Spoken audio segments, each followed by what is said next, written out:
እንደምን አላችሁ ውድ የሚዲያችን ተከታታዮች እንኳን ለብርሃነ ዓለም ለኢትዮጵያዊ ሊቅ ቅዱስ ያሬድ በዓለ ስዋዕረ በዓል በሰላም አደረሳችሁ እያለን በዓሉን በማስመልከት ልዩ መርሃ ግብር ይዘንላችሁ ቀርበናል።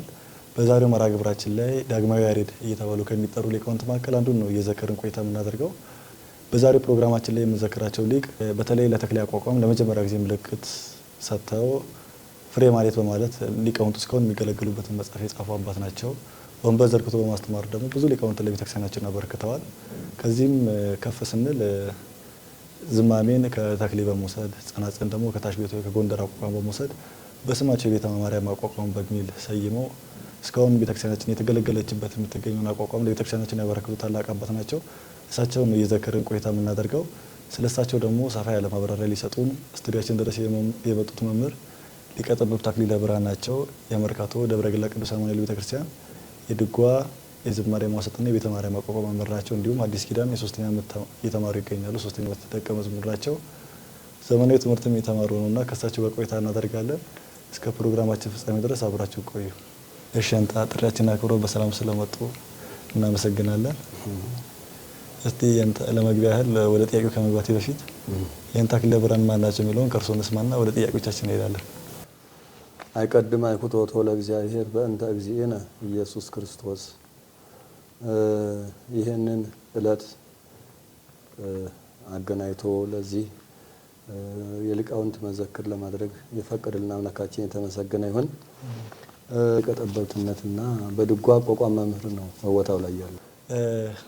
የእንታ ቤተ ማርያም ከትውልድ ስፍራቸው ከወላጆቻቸው እነሳና የትውልድ ስፍራቸው የት ነው? ወላጆቻቸው እነማን ናቸው? የት አካባቢ ተወለዱ? በየትኛው ዓመተ ምህረት ተወለዱ የሚለውን መጀመሪያ እናድርገው። እሺ፣ የኔታ ቤተ ማርያም ግዛው ነው መጽሐፍ ስማቸው። ቤተ ማርያም ነው፣ በዛው ነው የተሰየሙት። ቤተ ማርያም ግዛው ነው ያባታቸው ስም። የትውልድ ቦታቸው በሰሜን ሸዋ ደብረ ሲና የሚባል ወረዳ ውስጥ በስተሰሜን በኩል ዳግማት ማርያም የምትባል ቦታ ነች። እዚያች ቦታ ላይ በ1909 ሐምሌ 16 ቀን ነው የተወለዱት። የአባታቸው ስም እንደነገርኩት ቀድሞ ደብተራ ግዛው ይባላሉ። የእናታቸው ስም እህተ ይባላሉ። እህተ ሀብተ ሚካኤል የሚባሉ ናቸው። ሐምሌ 16 1909 ዓመተ ምህረት ላይ ነው ሐምሌ 16 የተወለዱት።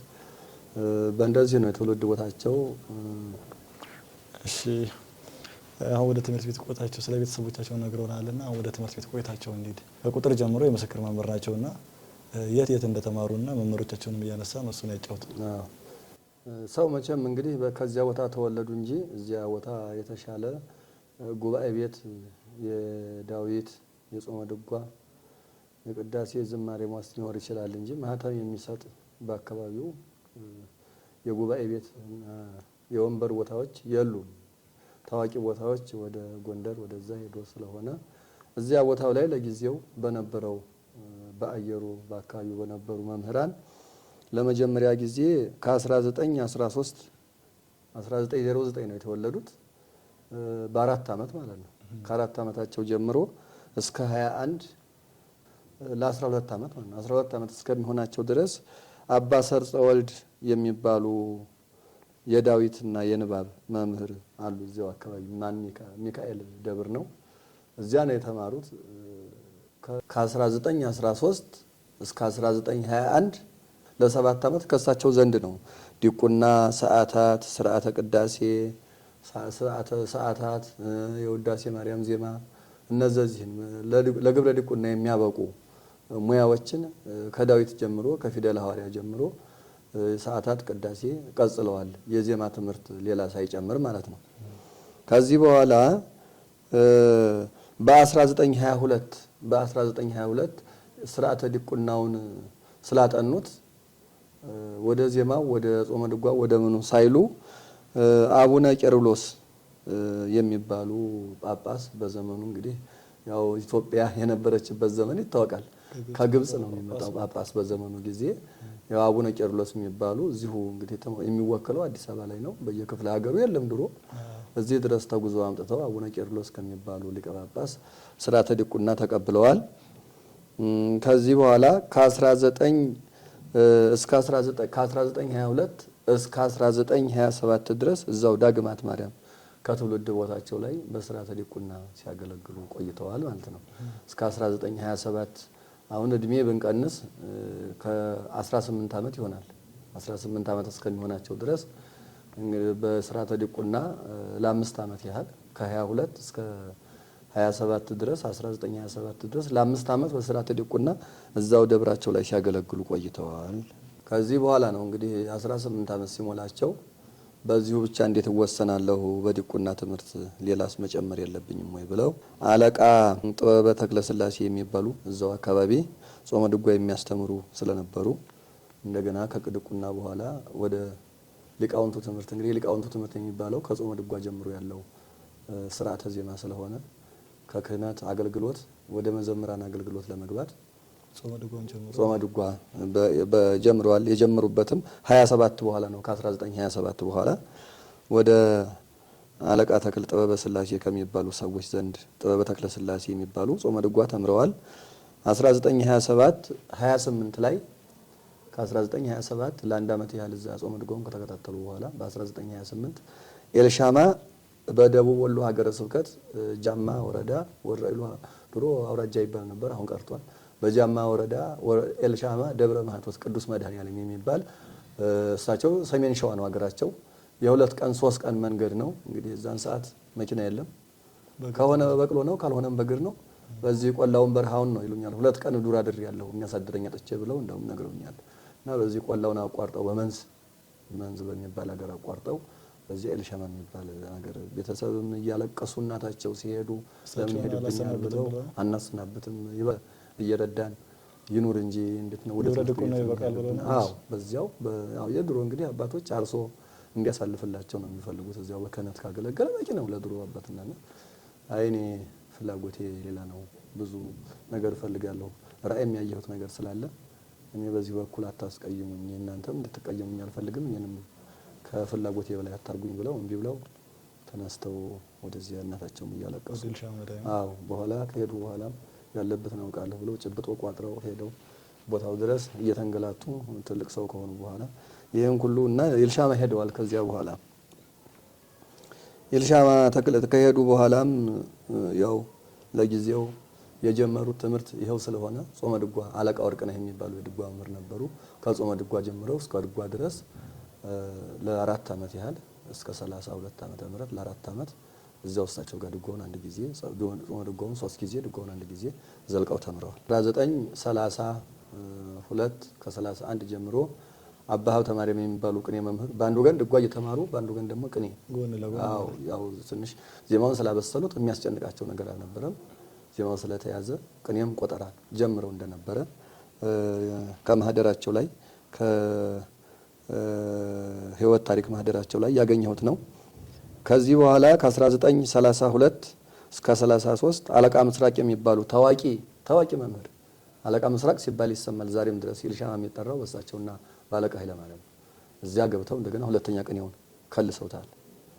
እና ይሄን ቅኔ እያበሰሉ ምን እያሉ አቋቋምም ከአለቃ ኃይለ ማርያም የሚባሉ ነበሩ። የቦታው ታላቅ አስተዳዳሪና ብፁዕ በቀን አንድ ጊዜ ብቻ የሚቀምሱ ከእሳቸውም ዘንድ አቋቋም እየቀጸሉ እስከ 1928 እስከ 1938 ለ10 ዓመት ኤልሻማን የቆዩት 10 ዓመት። አዎ ቅኔውንም ዜማውንም አቋቋምም እንዲሁ ዝም ብለው ለቤተ ክርስቲያን አብረው ለማዳመቂያ ራሳቸውን ኩሎ ለመቆም ሳይሆን እንደ ማህበር ቀለም ነገር እየሰሙ እዚያው ወዝ ጠገብ ያው እንግዲህ እግዚአብሔር የፈቀደለት ሰው በማህበር ቀለም ብቻ መጸንጸል ይችላል። እኛ ተምረን መከራ ያየን ነበር የቆየነውና ያው በዚያ ማህበር ቀለም እየሰማው ዚቅ ጸነጽል ነበር ይሉኛል። እንግዲህ እግዚአብሔር ስለገለጸላቸው ማለት ነው ወንበር ሳይጀምሩ በፊትና ይሄ ነው የነበራቸው።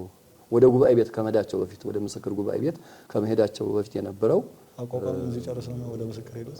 አይ ብዙም ያው ማህበር ቀለም ከመስማት በቀር የተለየ ነገር አልነበረም። ግን ያው እግዚአብሔር እንግዲህ ብሩህ ሲያደርግ ልቡና እንደዚህ ነው የሚያደርገው። እንደዚህ ቆይተዋል። ይቀጻጽላሉ። ካለቃ ኃይለ ማርያምም ከዚያም አቋቋም ከሚያውቁት ይቀጻጽላሉ።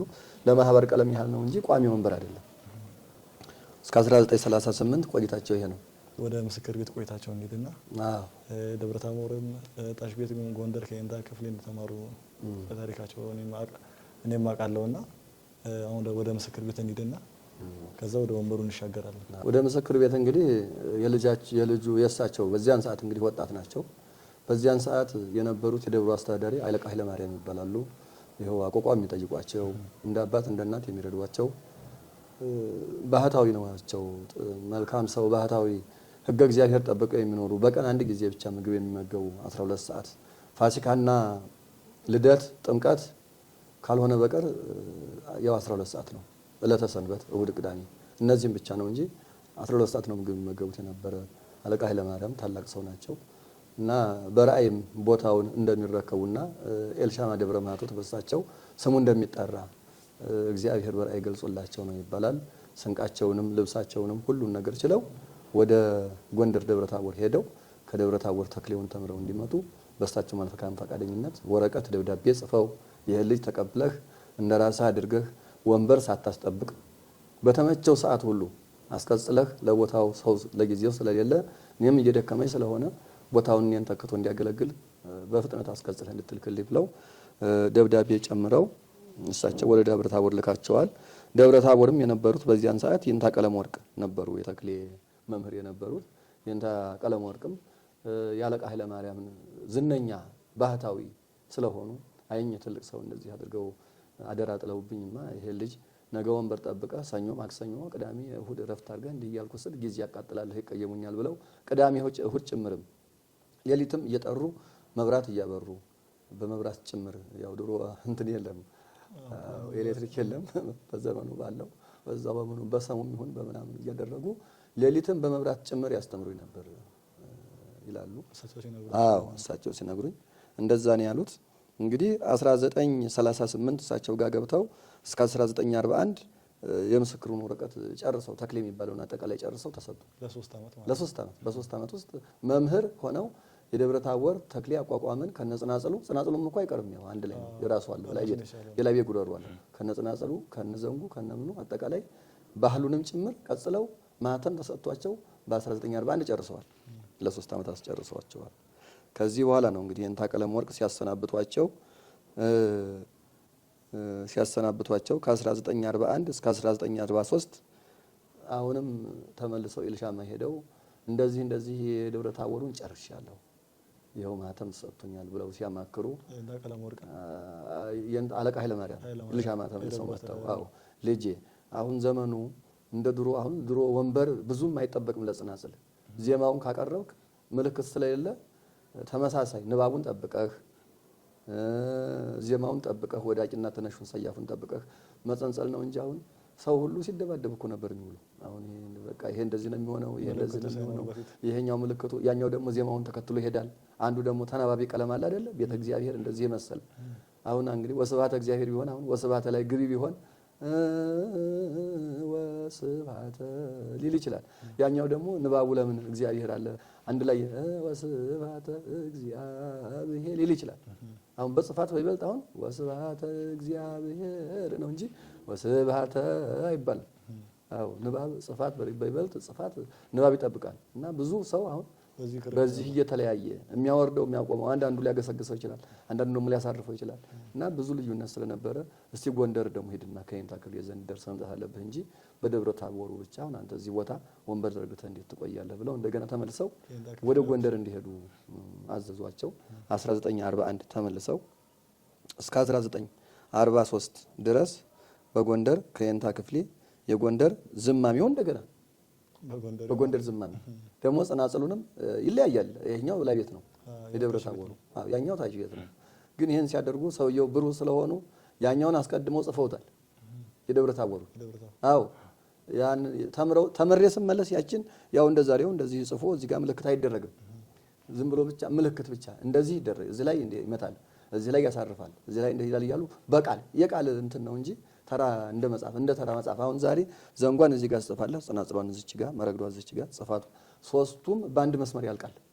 እነሱ ግን አሁን እዚህ ላይ ያሳርፋል፣ እዚህ ላይ ቤዛ ኩሉ ነው፣ እዚህ ላይ እንትና ሀዲጎ ነው፣ እዚህ ጋር ያለው ደግሞ ናሁ ነው እያሉ የናሁ ይተረክዛል ይሄኛው ያነሳል እያሉ እንዲሁ እንደ ስድ ጽሁፍ ነው። አሁን የእሳቸውን ቅርጣስ እዛው ኤልሻማ ቦታቸው ላይ እኔ ጋር ብዙ ጊዜ ቆይታ ወንበር ዘርግቼ ሳስተምር ነበር እዛ አካባቢና ወደ 6 ዓመት ከኔ ጋር ቆይታ በኋላ ያው እሳቸው በህይወት ስገባሉ ጊዜ አይ ይቀመጥ ለቅርስ እኔ እንኳን ፈልገውም ለቤት ይቀመጥ ብለውኝ መልሼ የሰጠኋቸው። አሁን እዛው ኤልሻማ ነች አለቻውና ስድ ነች ዝም ብላ ስድ ጽሁፍ ይሄ ይመታል፣ ይሄ ይተረክዛል፣ ይሄ ያነሳል፣ ይሄ እንደዚህ ነው ግራ ቀኝ ይላል ይሄ ነው እንጂ እንደዚህ እንዳሁኑ ምልክት አልነበረም። ግን ለጊዜው ምልክት አወጡ የሚባሉ እሳቸው ናቸውና ይሄንን ከዚያ ከ1941 እስከ 1943 አሁን ስንት ዓመት ሊሆን ነው? 2 ዓመት ሊሆን ነው።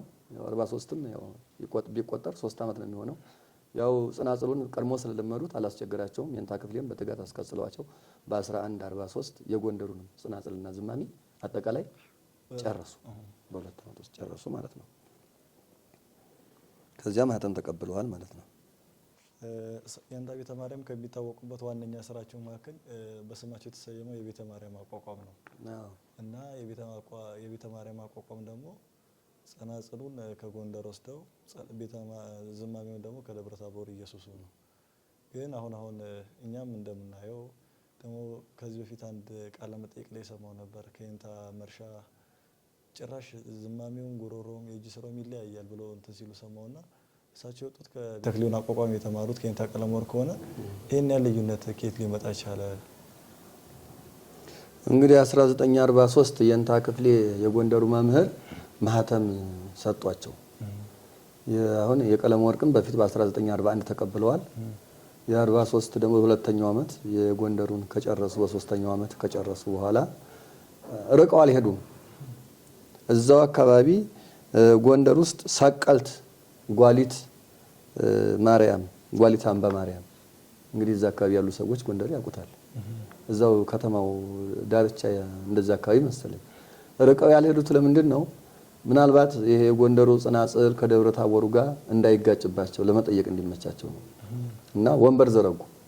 እዚያ ሲዘረጉ ተክሌ አስተምሬ ብሎ ለሚመጣባቸው በጎን ይችን ደብቀው በጎን ይችን የደብረ ታቦሯንም የጎንደሯንም ጽናጽል አዳራቸውን ሲያሰላስሉ ያድሩና አቀራርበው በራሳቸው አሁን የመጣውን ተክሊያቸው ማለት ነው ተደብረ ታቦሩንም እንዳይለቅባቸው ይሄኛው ደግሞ ለስለስ እንዲል ጀስራውን እያደር ነው እንትን ያልኩት ይላሉ። እና ጎሮ ነገር ግን ጎንደር ነው በይበልጥ እዛ የጎንደሩን ቀለም አስተምር ነበረ።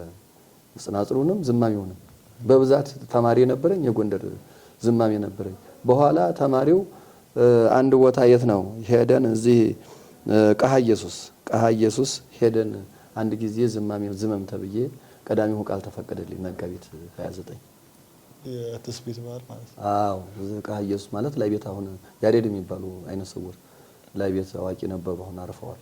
እዛው ጉርጓዳው ወረድ ብሎ ነው ከበዓታ በታች። እኔም ሄጄ ቦታውን አውቀዋለሁ።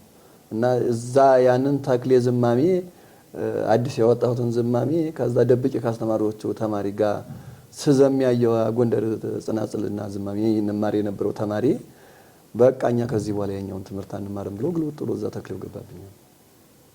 ተክሌው ሲሰማ በጣም ደስ ብሎ አዎ እዛ ዝማሜው ጀስራውንም እንደው ከዛ ጀምሬ ማሻሻል ጀመርኩ።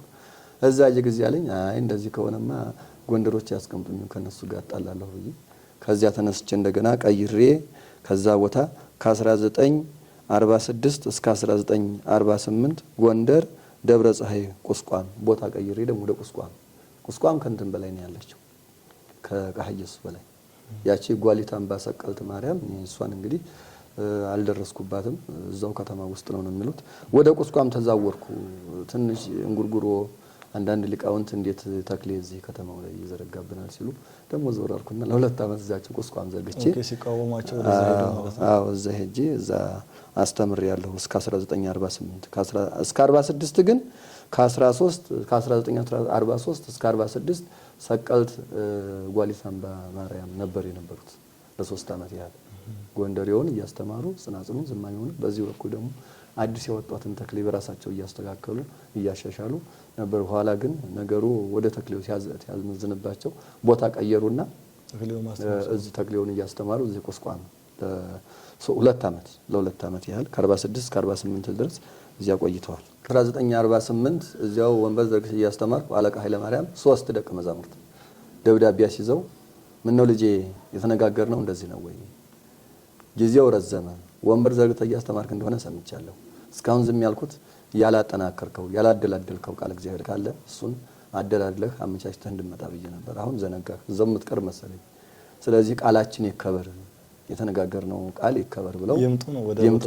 አዎ ቃላችን የገባህልኝ ቃል እንዴት ኢየሱስ ቃል ወዘነበብ አይደለው የሚለው የገባውን ቃል እንዴት ለመድኃኒዓለም ቃል ገብተህ ሄደህ እኔንስ ለምን ታሳፍረኛለህ? ቅዱስ መድኃኒዓለምስ አይቀየምህም ወይ ብለው ላኩብኝ።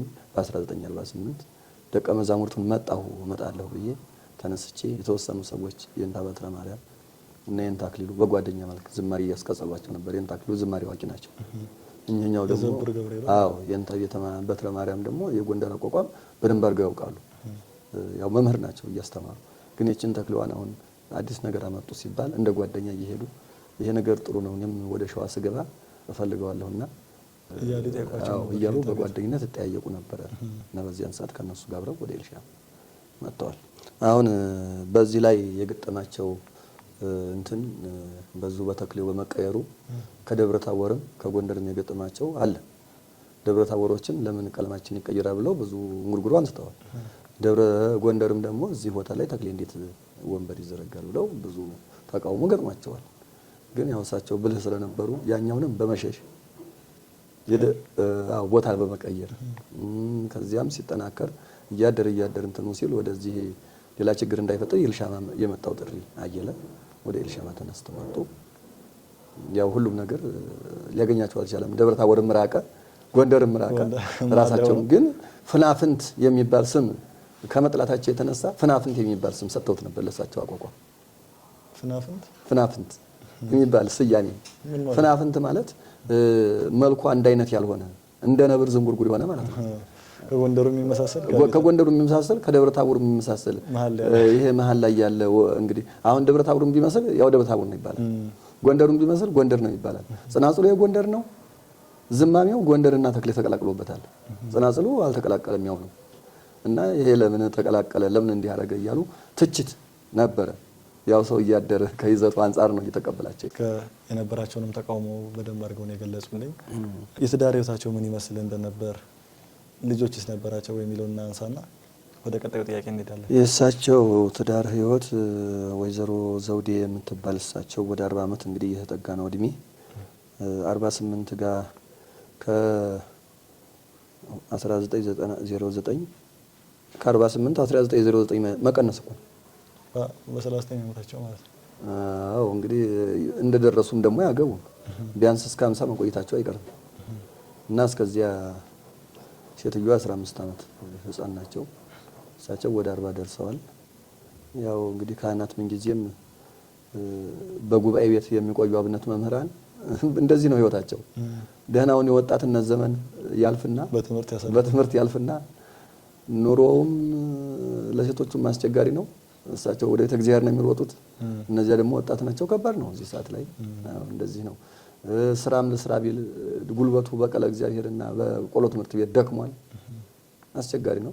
ያም ሆነ ያም በ15 ዓመታቸው ወይዘሮ ዘውዴ የሚባሉ ወጣት በሰዓቱ አሁን እናታችን አርፈዋል። ከሳቸው ቀድሞ ነው ያረፉት። ደግ እናት ነበሩ። በጣም እንደው የዋህ እንደነ ርብቃና እንደ ሌሎቹም እናቶች አዛኝ፣ ተማሪ ወዳድ። እሳቸውን ትዳር መስርተው 3 ወንድ 3 ሴት ልጆች አፍርተው 2ቱ በህይወተ ስጋ የሉም። አሁን 4ቱ ልጆቻቸው አሉ። 6 ልጅ ወልደዋል። እንደው በማህፀንም የጠፉባቸው አሉ። እንቺስ ወደ 7 8 ሳይሆን አይቀርም እግዚአብሔር የሰጣቸው። ግን እነዚህ 2ቱ ካደጉ በኋላ ነው ያረፉት። አንዷ ወልዳ እንደውም የልጅ ልጅ አሁን ልጁም ወልዶ አሁን የልጅ ልጅ ሴቷ ልጅ ወልዳ ወንዱ እንኳን እዚህ የመጀመሪያ ልጃቸው የነበረው ከሱ በፊት ያሉት ጠፍተውባቸዋል። እሱ መርሻ ይባል ነበር። መርሻ ቤተ ማርያም መርሻ ያሉትም ሌሎች ሞተው እሱ ስላደገ ሀዘን መርሻ እንደማለት ነው። እዚህ አዲሱ ሚካኤል ነበር የነበረው። ትዳር መስርቶ ልጆች ሳይወልድ ጥሩ ልጅ ጎበዝ ነበር፣ ባለሙያ አዋቂ። ግብረ ድቁና ከኔ ጋር ነው አንድ ላይ በአቡነ ገብርኤል ጊዜ ደቡብ ወሎ ሀገረ ስብከት ተቀበልነውና ጥሩ አንደበተ ርቱዕ ጥሩ ልጅ ነበረ። እሳቸውን ባይተካ ባለው እውቀት በቂ ነበረ። ያው እሱም እዚሁ አዲሱ ሚካኤል በመዘምርነት በገብረ ድቁና ቀጠረ በዲቁና ነው በፊት በነዛ እያገለገለ ያው ትዳር መስርቶ ልጅ ሳይወልድ ሳይተካ ሞተ። አሁን 4 ልጆች 2 ሴት 2 ወንድ አሏቸው። አንዱ አዲስ አበባ ነው፣ አንዱ ክፍለ ሀገር ነው። ሴቶቹ እዛው ናቸው። ይሄ ነው የትዳር ህይወታቸው፣ ይሄን ይመስላል። ውድ ተመልካቾቻችን እየተከታተላችሁት ያለው ፍኖተ ያሬድን ልዩ የቅዱስ ያሬድ በዓል መርሃ ግብር ነው። ካፍታ ቆይታ በኋላ እንመለሳለን።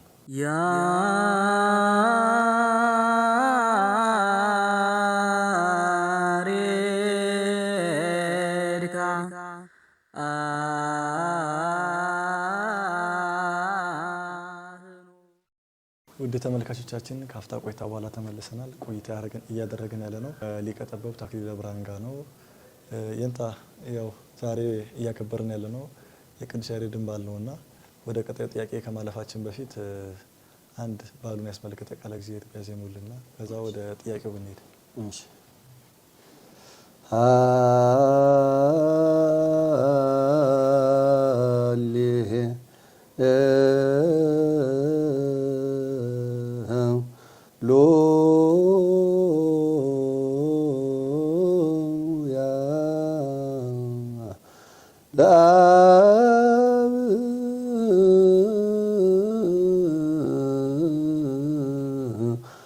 ሃሌሉያ ለወልድ ሃሌሉያ ወለመንፈስ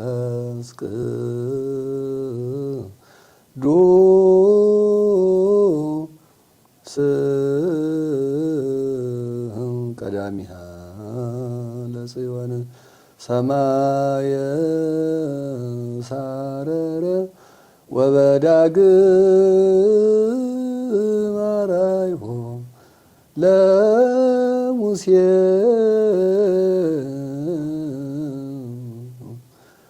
ዘከመ ይገብር ግብራ ለደብተራ። ቃሎት ያሰማልን። የንታ ወደ ጥያቄዎቻችን እንመለስና እንደው እርስዎ ከየንታ ቤተ ማርያም ጋር ለየት ያለ ቀረቤታ እንደነበሩት ነግረውናል፣ እኛም እናውቃለንና እርስዎ እስቲ ገጠመኝ ብሎ ለእርስዎ ከነገሩት ካጫወቱት መካከል ካለ እስቲ ቢነግሩልኛ። የኔታ ቤተ ማርያም ግዛው መልአከ ብርሃን ቤተ ማርያም ግዛው ደብሩ ደብረ ማህቶት ነው። ከአለቃ ኃይለ ማርያም አባታቸው ሲያርፉ የደብሩን አስተዳዳሪነት ለሳቸው ነው ተሰጠው። ያው የአዲስ አበባ አስተዳዳሪነት ሳይጠየቅ በክፍለ ሀገሩ አብነት መምህራን ናቸው የደብሩ አስተዳዳሪ ወንበሩን ቦታውን የሚይዙትና ያው አባታችን ወንበሩን ከሳቸው ሲያርፉ ወንበሩን እያስተማሩ ነበር። አስተዳዳሪነቱን ለሳቸው ሰጥተው መልአከ ብርሃን ቦታው ደብረ ማህቶት ነው። መልአከ ብርሃን ቤተ ማርያም ግዛው ተብለው ቦታውን እያስተዳደሩ እያስተማሩ ቆይተዋል። ሲያስተምሩ ጎንደር ተክሌውንም በጎን እያስተማሩ ነበር። በህቡ ምስጢሩ የወጣው ቃሃ ኢየሱስ ቀዳሚው ቃልን ለመጋቢት 29 ሲዘሙ ነው እንዳልኩት። በዚያን ጊዜ ብዙም የተስፋፋ አይደለም ተክሌው። ያሁን ያልኩት ይሄ ከደብረ ታቦርና ከጎንደር ጽናጽል ጋር ዝማሜውን ከጎንደር ዝማሜ ጋር እና ከደብረ ታቦር ዝማሜ ጋር አገናኝተው ላሄውን ያዋሃዱበት ኢልሻማ ሲመጡ በይበልጥ ደግሞ ቅንዋቱንም ወንበር የሌላቸው ሰላሞች አሉ። ደብረ አሁን በዚህ በጎንደሩ ጽናጽልም ሆነ በቤተ ማርያም የክብረ በዓል ሰለስት ሰላም ወንበር የላቸው። እንደገና የመስከረም ዮሐንስ ጸርሃ ዮሐንስ እና ጸርሃ ዮሐንስ እና ይቤ ዮሐንስ የአማኑኤል እና ነአምን ዘተፈነወ ከኋላ ያለው የማነው ዘተፈነወ ማህበ እግዚአብሔር እነዚህ እናቶቻቸው የላቸውም ዝማሜ። ምልጣኑ ነው የሚዘመመው። ምልጣኑም ሲዘመም ማንሻዋ ነው። አሁን የይቤ ዮሐንስ ዳሙ ብሎ ነው የሚነሳው። የዚህኛውም ነአምን ዘተፈነወ ጻው ብሎ ነው የሚነሳው። በጎንደሩ ቤተ ማርያም የሚያስተምሩት እንዲያ ነው።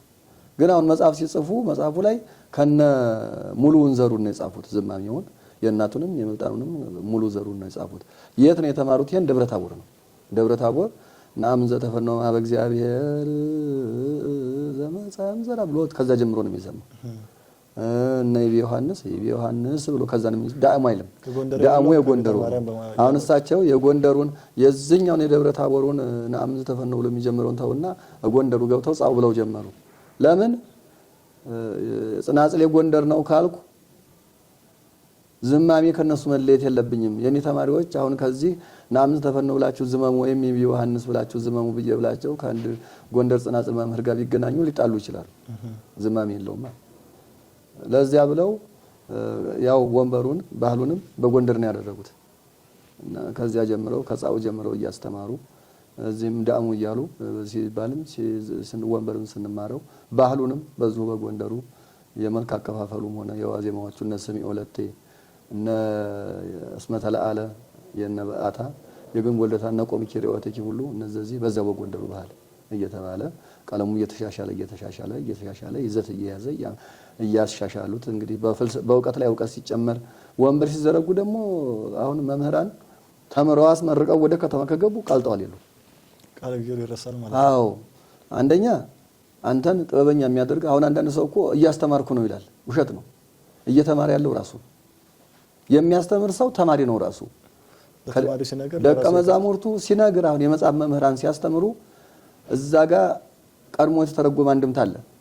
እዛ ላይ የመጣው ጥበብና እዛ የመጣው ያስተረጓጉሙ ስልት ያንን ሲናገር እንዲህ አድርጌስ ባስሄደው ይሄም ራሱ ጎዳና እኮ ያስሄዳል ብሎ ራሱ ጥበብ እየጨመረ ሚስጥረ ስላሴው እየተገለጸለት ሚስጥረ ስጋውን እያወቀው መልስ መመለስ እንዴ ብዙዎች እኮ አብነት ትምህርቱን ቁጭ ላይ ያስተምሩና መልስ ሲጠየቁ መልስ ያገኙ። እግዚአብሔር እንግዲህ በዚያ ላይ ጥበብ ሲጨምርበት ነው። ማስተማርና መጠየቅ ልዩነት አላቸው። ብዙ የሐዲስ ኪዳን የብሉይ ኪዳን መምህራን አውደ ምሕረት ወጣችሁ ስበኩ ስትላቸው በቃ ያሉ እንደው ሰላምታ እንኳን በቅጡ ለማቅረብ ይዘገጃል። ያው የእግዚአብሔር ስጦታ ይጠይቃል። የእንታ ቤተ ማርያም ይሄ እድል ነበራቸው። የእግዚአብሔር ጸጋ መንፈስ ቅዱስ አንድ ጊዜ እንደውም ጽጌ አስተራኤ በአህቃሎ ባላዳስ የሚል ተጸዋ ጳውሎስ በመንፈስ ቅዱስ የሚል የጽጌ 25 መስከረም 25 ላይ ጽጌ መግቢያው ተቀጸል ጽጌ አለ አይደል?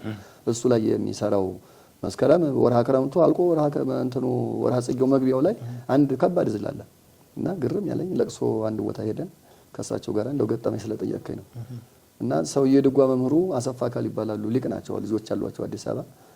እኛ ደቀ መዛሙርት በርከት ብለን ታዋቂ ሰው ነው የሞተው ሄድን። አይ ዛሬማ ተማሪ ከተሰበሰበ ይሄን ኃይለኛ እዝል ነው የምቃኘው ብለው ቤተ ማርያም ስላሉ እኛ እንድንሰማ እኮ ነው። ሰውየው በጣም የተማሪ ፍቅር ስላላቸው እኛ እንድንሰማላቸው አመጡና ቃኙት። እንዲህ አድርገው ያዳምጣሉ። የሰሙም አልመሰለን ዘሩን ስለሚያውቁ ድጓ ስለተማሩ እንደው ዳመጣሉና ጣመሩት። አንድ ጊዜ ወንበር የለውም እኮ እኔ እኮ የሚገርመኝ ነገር በወንበር ሰዓት እንደዚያ ሆነው ያቁም ማለት እንደው በቃ ከዚህ ከመሬት ለቀው ወደ ሰማይ ይወጡ ነው ይመስላል። በዚህ በጥፍራቸው ነው የሚቆሙት። ያን ረጅም ነው።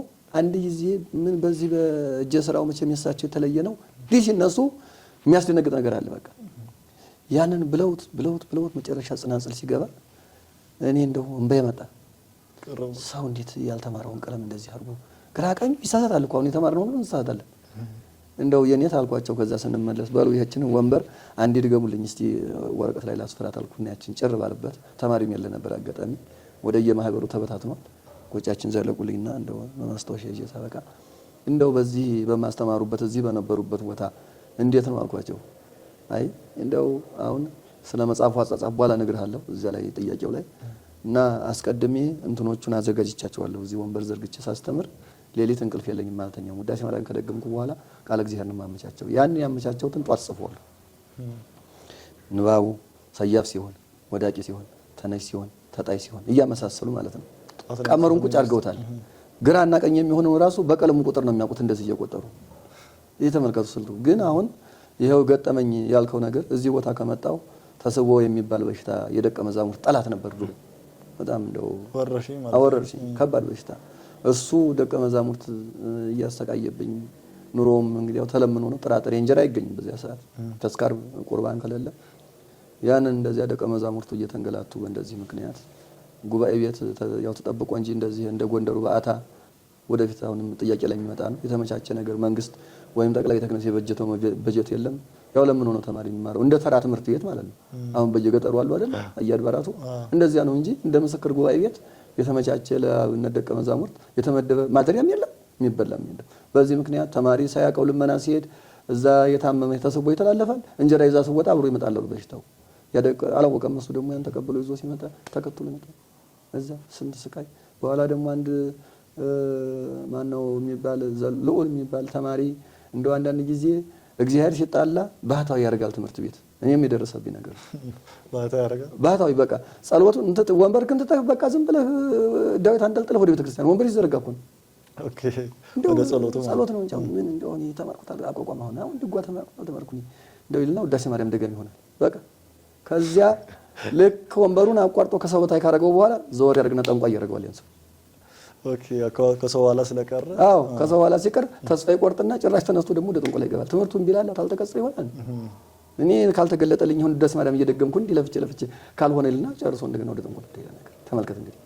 በዚህ ምክንያት አንድ ልዑል የሚባል ባህታዊ ነኝ እያለ እንደው መከራ ሲያሳይ በኋላ አቡነ ሀብተ ማርያም ይሄ የጽጌ ቀለም የተደረሰው ደብረ ሊባኖስ ማነው እዛ ወሎ ውስጥ አቡነ ገብረ ማርያም የሚባሉ ባህታዊና ጽጌ ድንግል የሚባሉ ደብረ ብስራት እዚህ ዜና ማርቆስ የሚባል አለ እዚህ ሞረትና ጅሩ በአርሴማ ማዶ ላይ ነው። እዛ ሁለቱ ቦታ ነው ይባላል። እንግዲህ ገድሉ እንደሚናገረው እየተመላለሱ ዜና ማርቆስ ወደዛ እየሄዱ አቡነ ገብረ ማርያም ወደዚህ እየመጡ በጽጌ ይቆሙ ነበር ይባላል። እንግዲህ እዚያ ቦታ ላይ ገዳም ነው፣ ጫካ ነው። ገብረ ማርያም የሚባል ጫካ ነው። ታች ቆላው በአህያ ፈጅ የሚባል ነገር እዛ ወደ ቆላው ነው። ማርያም መስከረም 21 ቀን ትወርዳለች እና አብነት መምህራን ደቀ መዛሙርቶቻቸውን ይዘው እንዲመጡ ተጎንደር ጀምሮ ተብሏል ብሎ አንድ ጊዜ አለ። እሳቸው ደግሞ ይፈራሉ። እመቤቴ ትመጣለች ብሎኛል፣ ተገልጻልኛለች፣ ተማሪ ይስጡኛል። አረ ተው እንዴት ይሆናል? አሁን አንተ ምን ያህል ለሷ ቀርበህ ነው? የለም እኔ በቃ ተገልጻልኛለች አሉ። ታዲያ እንግዲህ ተሷ ጋር ደግሞ ምን አጣላኝ? በሉ ሂዱ ጥሩ። ተመልከት በእግራቸው መኪና የለ ተኤልሻማ ድረስ ተነስተው በዚያ በክረምት ስንት ወንዝ አቋርጡ ጎንደር ድረስ እነንታ እዚህ የነበሩት የንታ ማናቸው ራጉኤል አንድ የድጓ መምህር ታዋቂ ድጓ መምህር ልጃቸው እንኳን አይመረ ይባላል። እነንታ ጽጌ ደብረ ጽጌ የነበሩት አሁን አርፈዋል። ታላላቅ የድጓ መምህራን በቃ የቀለም ቀንድ ተብለው የሚጠሩ ተነ ጉባኤ ተማሪያቸው አንዲያው በቃ ሚታችን ጠርታለች ተባለ። ምን ይደረጋል? ያን ጊዜ መጣ እሱ ዛፍ ላይ ወጣና አረ ማርያም መቤት ቢል ምንም ብልጭ የለም። በኋላ ደቀ መዛሙርቱ በዚያን ጊዜ እንደዛ ተበትኖ ቀረብኝ። በዚያ ምክንያት ሁሉም በየመንገዱ ውሃ በልቶት ግማሹ በረሃብ ተሰቃይቶ ግማሹ በዚያው ተበትኖ ቀረ። ጉባኤ ከዚያ ወዲህ በዙሁም በበሽታው በዚያም ሰውየው ተገለጸችልኝ ባለው ምክንያት በየቦታው ልኬ ሳይመለስ ቀረ። በዛው ሄዶ ተማሪ ሁሉ እና ይሄ በጣም የደረሰብኝ ከባድ ፈተና። አንደኛ ደግሞ ይኸው በኑሮ ላይ ታሉ በትዳር የልጅ ሞት ሐዘን ብዙ ጊዜ ያጠቃቸዋል። መጨረሻ ላይ ባለቤታቸውም ደግሞ ታመሙባቸው። እንደዚህ እጃቸው እግራቸው በቃ እንደዚህ እንደነርቭ አድርጎ ብዙ ጊዜ ተሰቃይተው ያው ይሄ ነው የደረሰባቸው እንትን ገጠመኝ የደረሰባቸው። አሁን እንታ ጥያቄው ላይ ነግረውኛልና መምህራን በተለይ በተክለ ያቋቋም ያሉ መምህራን እኔም ካለ መምህራን ቀረቤ ሰማው ነገር አለ። ቀለም አንዳንድ ቀለም ይደብቃሉ።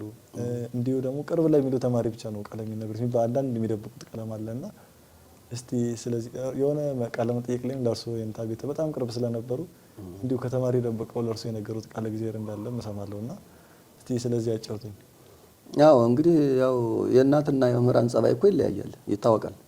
እናት አሁን 12 ልጅ ይኖራ ከ12ቱ ልጅ ወይ 2 ነው ወይ 1 ነው እሷ የተለየ ነገር አይኗም ታሰርፍ። አባትም እንደዚያው እንጂ እነሱና ሁሉም እነሱ ልጅ ነው፣ ምንም ልዩነት የለውም።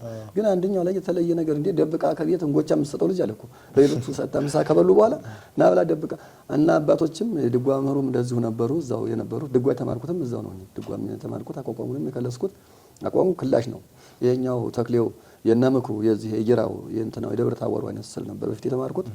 እንደገና እሳቸው ጋር ለጀስራውም ለጉሮሮም በየት ማለት 5 አመት ያህል ያቆይቶኛል። ከድጓ አንቀን ድጓ አማራለሁ ማለት እሳቸው ጋር ከለሳለሁ። ሁለቱንም ስራ ሳልፈታ እንትን እያልኩ እና መምህራን የሚወዱት አገልጋይ ትጉህ ተማሪ ይወዳሉ። ያገለግል አዎ ቤተክርስቲያን የማይለይ ሁልጊዜ የሚያዳምጥ ማህበር ቀለም የማይቀር ፍላጎት ያው እንግዲህ ፍላጎት አለ አይደል? የሰውየው ትጋት ፍላጎቱን ያውና በቃ ይሄ ሰው ወደፊት ይጠቅማል ብለው ያስባሉ። ለዛ ልዩ ትኩረት ይኖራቸዋል። እና አዲስ አበባ በመጡበት ሰዓት ተወክዬ ቦታው ላይ በዛ በነበርኩበት ሰዓት የማገለግለውና የልጆችም አንዳንድ ደቀ መዛሙርት በተቻለ መጠን ከስር ያሉትን ማስቀጽለው በጊዜው በሰዓቱ የነበርኩ ሌሎችም ጓደኞች አሉ በሰዓቱ እና የተለየ ፍቅር አላቸው። ያን ብቻ ሳይሆን ጥበበ ስላሴ የሚባሉ አሁን ዘብር ገብርኤል በየንታ አክሊሉ ተተክተዋል። የየንታ አክሊሉ እና እሳቸው ጓደኛ ናቸው። የየንታ ቤተ ማርያም በጣም ይወደዳሉ። ይሄ ልጅ እንደ አለቃ ኃይለ ማርያም ቤተ ማርያምን ስንቅም ቀለብም ችለው ጎንደር እንደሰደዱት የኔታ አክሊሉ ደግሞ ጥበበ ስላሴን በፊት የእሳቸውን ተክሌ ተምሯል። ያንን ቤተ ማርያም የተማሩት ዝማሜውን ተምሯል። የለም አሁን አዲሱ ጎንደር ደግሞ የመጣው ቀይሯል። ስለቀየረ ጎንደር ሄደና ብለው ላኩት። ቀለብ ተደሞዛቸው ላይ እየቀነሱ አሁን ጎንደር ጨርሶ መጣና ዘብር የኔታ ጨርሻለሁ። ልክ ከየንታ ቤተ ማርያም ጋር ተመሳሳይ ነው እንትናቸው። አይ አሁን ደግሞ ቤተ ማርያም ጋር ሄድና አሁን ይሄንን በፊት ያስተማርኩ ብዙም አይደለም እንደ አዲስ ደግሞ ከሳቸው ጋር ቀጽል ብሎ ደግሞ እዛ የልሻ መላኩ።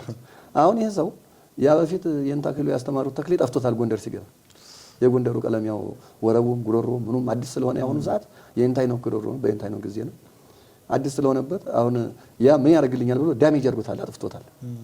እሱ በዚያው መቀጠል መስሎታል፣ አላወቀም የሳቸው ሐሳብ። አሁን ሲመጣ አረኝ ሰው እየደሆኑብኝ አሁን እንደገና አዲስ ጉሮሮ እኮ ልገባ ነው። ምንም እኮ ማስታወሰው ነገር የለም። አዎ እኔ ደግሞ እዛ ቀይ አፈር የምትባል ደብር 4 ዓመት ነው 5 ዓመት ወጥቼ እዛ እያስተማርኩ ነው ከሳቸው ከቤተ ማርያም። ለምንድን ነው እንደ የንታ ቤተ ማርያም ራቅ ብዬ ብሄድ ይጠፋኛል። ማን ጠይቀዋለሁ?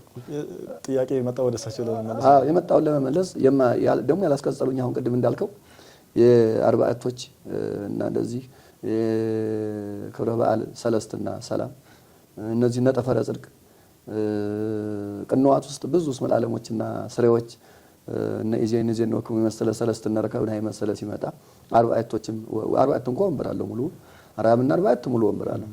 ሰለስቶቹ ሙሉ ይላቸው እነዚያ በእለቱ ሲገኙ ሰላሞቹ አሉ የጾመ ድጓ ሰላም። አሁን ያ ሁሉ አሁን ከዚያ ወዲህ ክርታስ መጽሐፉን ሲወጡ ጉዶች ናቸው። እና ጥበበ ስላሴ ያን ጊዜ ክርታስ አልወጣም ገና ሲማር የሆነ ጊዜ ሲገጥመኝ አዳምጣለሁ። ለኛ ያልነገሩንን ለብቻ ይጠሩና ይነግሩታል። ኋላ ይሄድና አፋፍ እስታቸው የነገሩትን እንዳይጠፋ ቶሎ ብሎ አለች ወክማን እቺ ድሮትን እንዲች ምታል ነበረች መቅረጸ ድምጽ በእሷ ሲቀርጽ እኛ እንዲህ ደፍጠን እንሰማዋለን። እንዳይጠፋው እሷ ላይ የራሱን ድምጽ ይቀዳል። ለሱ እየነገሩ ለካኛ የከተከሉን አልኩና አሁን የኔታ እንግዲህ እኛ ጉባኤ ዘርግተናል አናስተምርም። እሱ የሚዘረጉትን ብቻ ነው የምንነግረው። ግን ሰው ፊት እንዳንዋረድ አንዳንድ ጠያቂ ስለሚመጣ ይሄን ነገር ለሱ ከነገሩ ለኛስ ቢነግሩ ምን አለበት? አረ ይሄንማ አታሰማ ተማሪ አይለቀኝም አሉ። ግድ የለውም ለማንም አልናገርም። ቅዳሜና ነው መደበቁ ግን ለምን አስፈለገ ነው እንታ እሳቸው ከጎንደር እንዳይወጡ ነው። ጎንደር አሁን ጽፋት ነው ያለው። ሰላም ዝማም የለው የደብረ ታቦር ነው ሰላም መጽፋት እንጂ ከጎንደር ተቃውሞ እንዳይመጣባቸው አይ አይደለም። ጎንደር ስለሆነ ጸናጽሌ የጎንደር መንበር ይዤ መሄድ አለብኝ ነው የሳቸው። አሁን እኮ ብዙ ሰው እኮ እዚህ ጠይቋቸዋል እኮ ተክሌውን ሲያሳትሙ ጸናጽሉንም ጨምሩ። የለም እኔ የአባቶቼ ጸናጽሌ የነሱ ነው ዝማሜ የኔ ነው ጸናጽሌም የነሱ ነው የሚለይ እንኳን ቢኖር ከነሱ ጠይቁ እንጂ እኔ የሰው መብት አልጋፋም። የኔ መብቴ ዘንግ ብቻ ያውም ደግሞ በጎንደር በደብረ ታቦር ሳይሆን ለምን ጉሮሯን ወደዛ ስለወሰዷት የደብረ ታቦርን መከተል አልፈለጉም። ያለያይብኛል በኋላ በዛ በጸናጽሉ በዝማሜው ባህል ደብረ ታቦር ቢገቡ ተጸናጽሉ ጋር ይቃረንባቸዋል። ለዛ ብለው ይሄን ደበቁ። ያችኑ የጎንደሯን ይዤ መሄድ አለብኝ ብለው የደብረ ታቦርን ደበቁ። እዛ ያለው ነበር ሚስጥሩ ወጣው። ያው ለጥበበ ስላሴ ሲነገርና መጽሐፉ ሲታተም እስማ አለው ምንም አለቀ። አሁን ያልተማርኩትም ስሙ ተክሌ መምህር ነኝ ወንበር ግጭ ያስተማርኩ ነው። ቃኙና ሰጡኝ ምን ላድርገው እንደ ብቻ እንደ የንታ ቤተ ማርያም እግዚአብሔር ጸጋውን ባያቀብለኝ ዜማዋን እያየሁ ድርሷ እንዳለቅና ቁርጧ እንዳትቀር ብቻ እንዲሁ ተዘለቀ። አዎ ከዚያ በኋላ ግን እንደተመለስኩ ተጠማጠምኩባቸው። ምንም አለቀውትም የመጨረሻ ይሄማ ተዋርጀበታለሁ። በቃ በቅዳሜና እሑድና ተማሪ ሲሄዳሉ ጥር ላይ ተማሪ ሙልጭ ብሎ እንግዲህ ከታሳስ ገብርኤል ከገና ጀምሮ እስከ አብይ ጾም መግቢያ ጉባኤ ቤት ይዘጋል።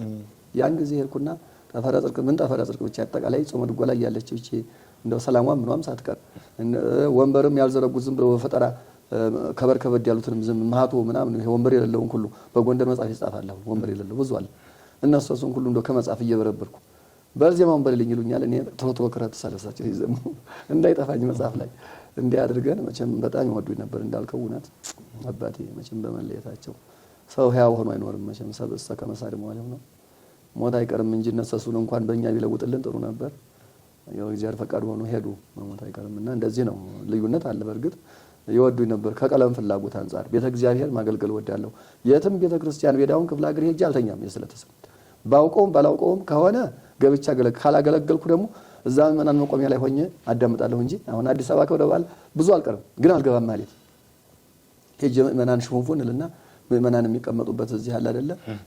ከዛ ቁጭ ብዬ አዳምጣለሁ። ለምን? እዛ እግዚአብሔር ፍቅር ስላለኝ በዚያ ነው፣ የተለየ ነገር ኖሮ ሳይሆን የፍላጎቴን ስላዩ በጣም ይወዱኛል። እዚያም 5 ዓመት ሳስተምር እየመጣሁ ጠይቃለሁ። ማህበረ ቀለም የራሴን ጨርሼ የእሳቸውን ደግሞ ሄጄ እሰማለሁ በጉን ለብቼ እና ይሄ ነው የነበረን ህይወት ከኔ ጋር። የእንታ ቤተ ማርያም ግን ውዳሴ ማርያም የማይደግም ተማሪ ጠላታቸው ነው ይባላል። በጣም ውዳሴ ማርያም የማይደግም ተማሪ ለእሳቸው ጠላታቸው ነው ሲባል ሰምቻለሁ። እስቲ ይሄን ነገር ደግሞ እስቲ ከርሶ እንስማው። አዎ ውዳሴ ማርያም የማይደግም ተማሪ አይወዱም። ጧት እንደው እንግዲህ ይነሳሉ፣ በጧት ነው የሚነሱት፣ ወደ ቤተ ክርስቲያን ይሄዳሉ።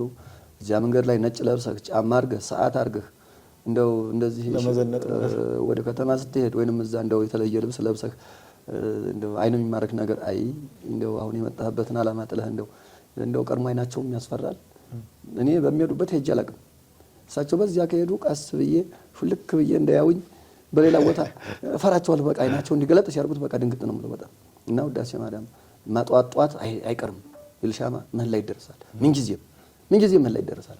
ያ ነው እንግዲህ አሁን እሳቸው ምህላ ያላደረሰ ተማሪ ጠላታቸው። ምህላ ይደረሳል፣ እለት ይደረሳል። አለቃ ኃይለ ማርያም የሚባሉት ያው የግራኝ ወረራ አልነበረም 1927 ነው የጀመረው እስከ 1935 ይሁን ለ5 ዓመት እስከ 33 እንደዛ አካባቢ ለ5 ዓመት ነው። በዚያ በ5 ዓመት ውስጥ ከበሮ አልተመታም። ይልሻማ ከበሮ የለም። ክብረ በዓለም ሲሆን በመቋሚያ ነው። ምህላ ብቻ ነው። ጧጧት ምህላ ማድረስ ማህረና ዳዊቱ ሙሉ ይደገማል። ሰውም ካለ ሁለቴ ይደገማል። በዚያ ነው የቆየው። ያ ስርዓት ቀጠለ፣ በቃ አላቆመም። አሁንም ያው ማልሳታት የሚቆምባቸው ቦታዎች አሉ፣ ስባተ ነግ የሚቆምባቸው አሉ አይደል? እነዚህ እነ ዙራባ እነ ተድባ ማርያም ዓመት እስከ ዓመት የዚህም ይሄ ምህላው ጧጧት እንደ ስባተ ነግ ሆኖ ቆሞ ቀረ። በቃ ይሄን ያላደረሰ ተማሪ ጥላታቸው፣ ወንበርም ቅር ይላቸዋል፣ ይከለክላሉ። እና ይሄ ነው ልክ ነው። ውዳሴ ማርያም የማይደግም ተማሪ ነጫጭ የሚለብስ ሰዓት እጁ ላይ የሚያደርግ ጫማ እንዲህ ተበረባሶ ጫማ እንደዚህ ሸፎን ጫማ ምናምን ለባብሶ ሽርሽር የሚል አይ አላማ ስተሃል ሰውዬ ነው የሚሉት። አይወዱም። እሺ ያው የእንታ አሁን ስለሳቸው በደንብ አወርተናል። ስለ ጉባኤያቸው ሁኔታ በደንብ ነግረውኛልና ከሳቸው ብዙ መምህራን እንደወጡ የተለያየ አድባራት ላይ የሳቸው ደቀ መዛሙርት እንዳሉ ሰምተናልና ሁሉንም ዘርዘረን አንጨርሰው። ግን ዋና አይናማ ታላላቅ የሚባሉትን በምስክር ደረጃ ወንበር ዘርግተው የሚያስተምሩትን እስቲ የተወሰነውን ያህል ቢጠቅሱልኝ። አዎ እንግዲህ በጓደኛ መልክ ነው። በእርግጥ የእሳቸው ተማሪዎች ለማለት ይከብዳል። ያው በመጠየቅ በጓደኝነት ነው። የኔታ አክሊሉና የኔታ በትረ ማርያም እነሱ በጓደኝነት መልክ ነው። እኛኛውም ዝማሬ እያስቀጽሏቸው የኔታ አክሊሉ እኛኛውም የጎንደር መምህር ነበሩ። ያው ዝም ብሎ በመጠየቅ ሁኔታ ነው። ግን ከዛ ወዲህ የኔታ ፍቅረ ማርያም በአታ የነበሩት አሁን እንግዲህ ያው እሳቸው በሕይወተ ሥጋ ያሉ ዋና የተክሊው አዋቂ የነበሩት የእሳቸው ደቀ መዝሙር ናቸው። በዚህ በከተማው ሊቀ ጠበብት ግርማ እዚህ ጎላ ሚካኤል እነንታ አስተራዬ አዲሱ ሚካኤል አሁን ውጭ ነው ያሉት፣ ወደ አሜሪካ ሄደዋል።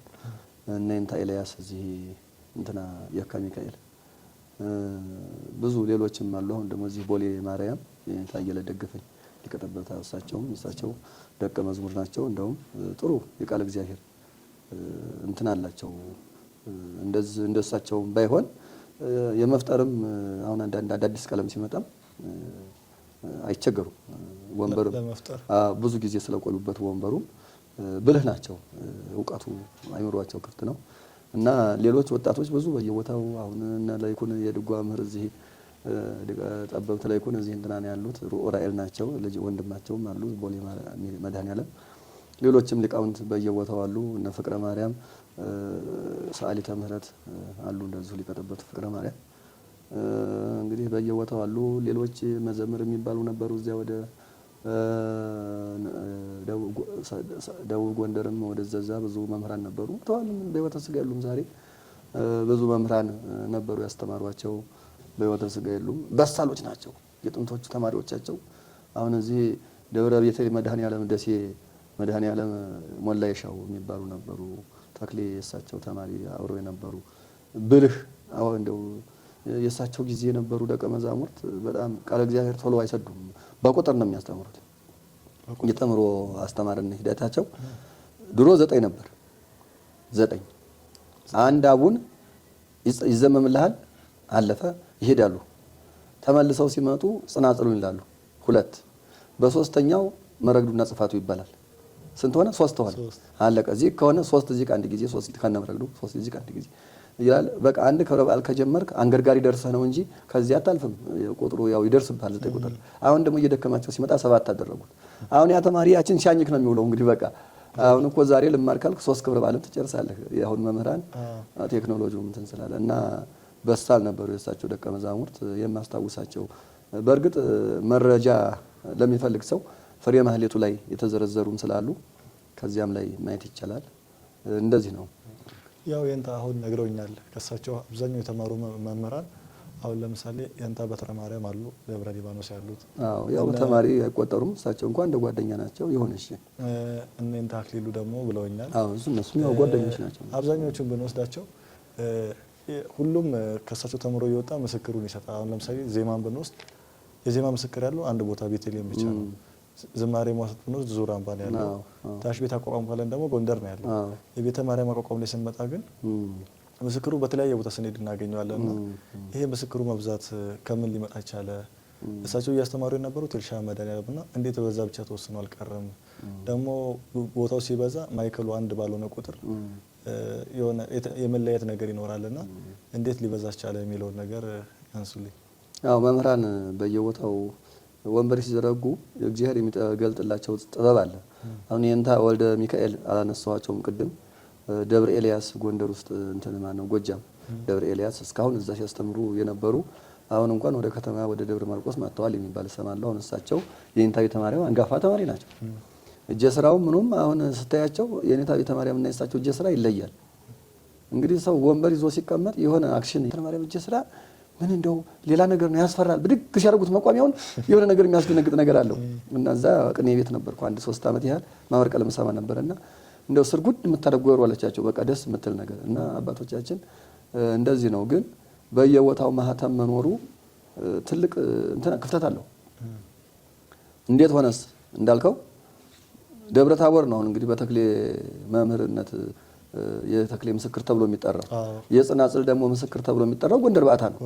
የቅዳሴ በድሮ ዋሸራ እንትና ይባል ነበር። ማኖች እንትኑ ይሄ የድሮ ቅዳሴ እዚህ እንትና ውስጥ ነው። አይ ደብረ አባይ አሁን ነው የመጣው።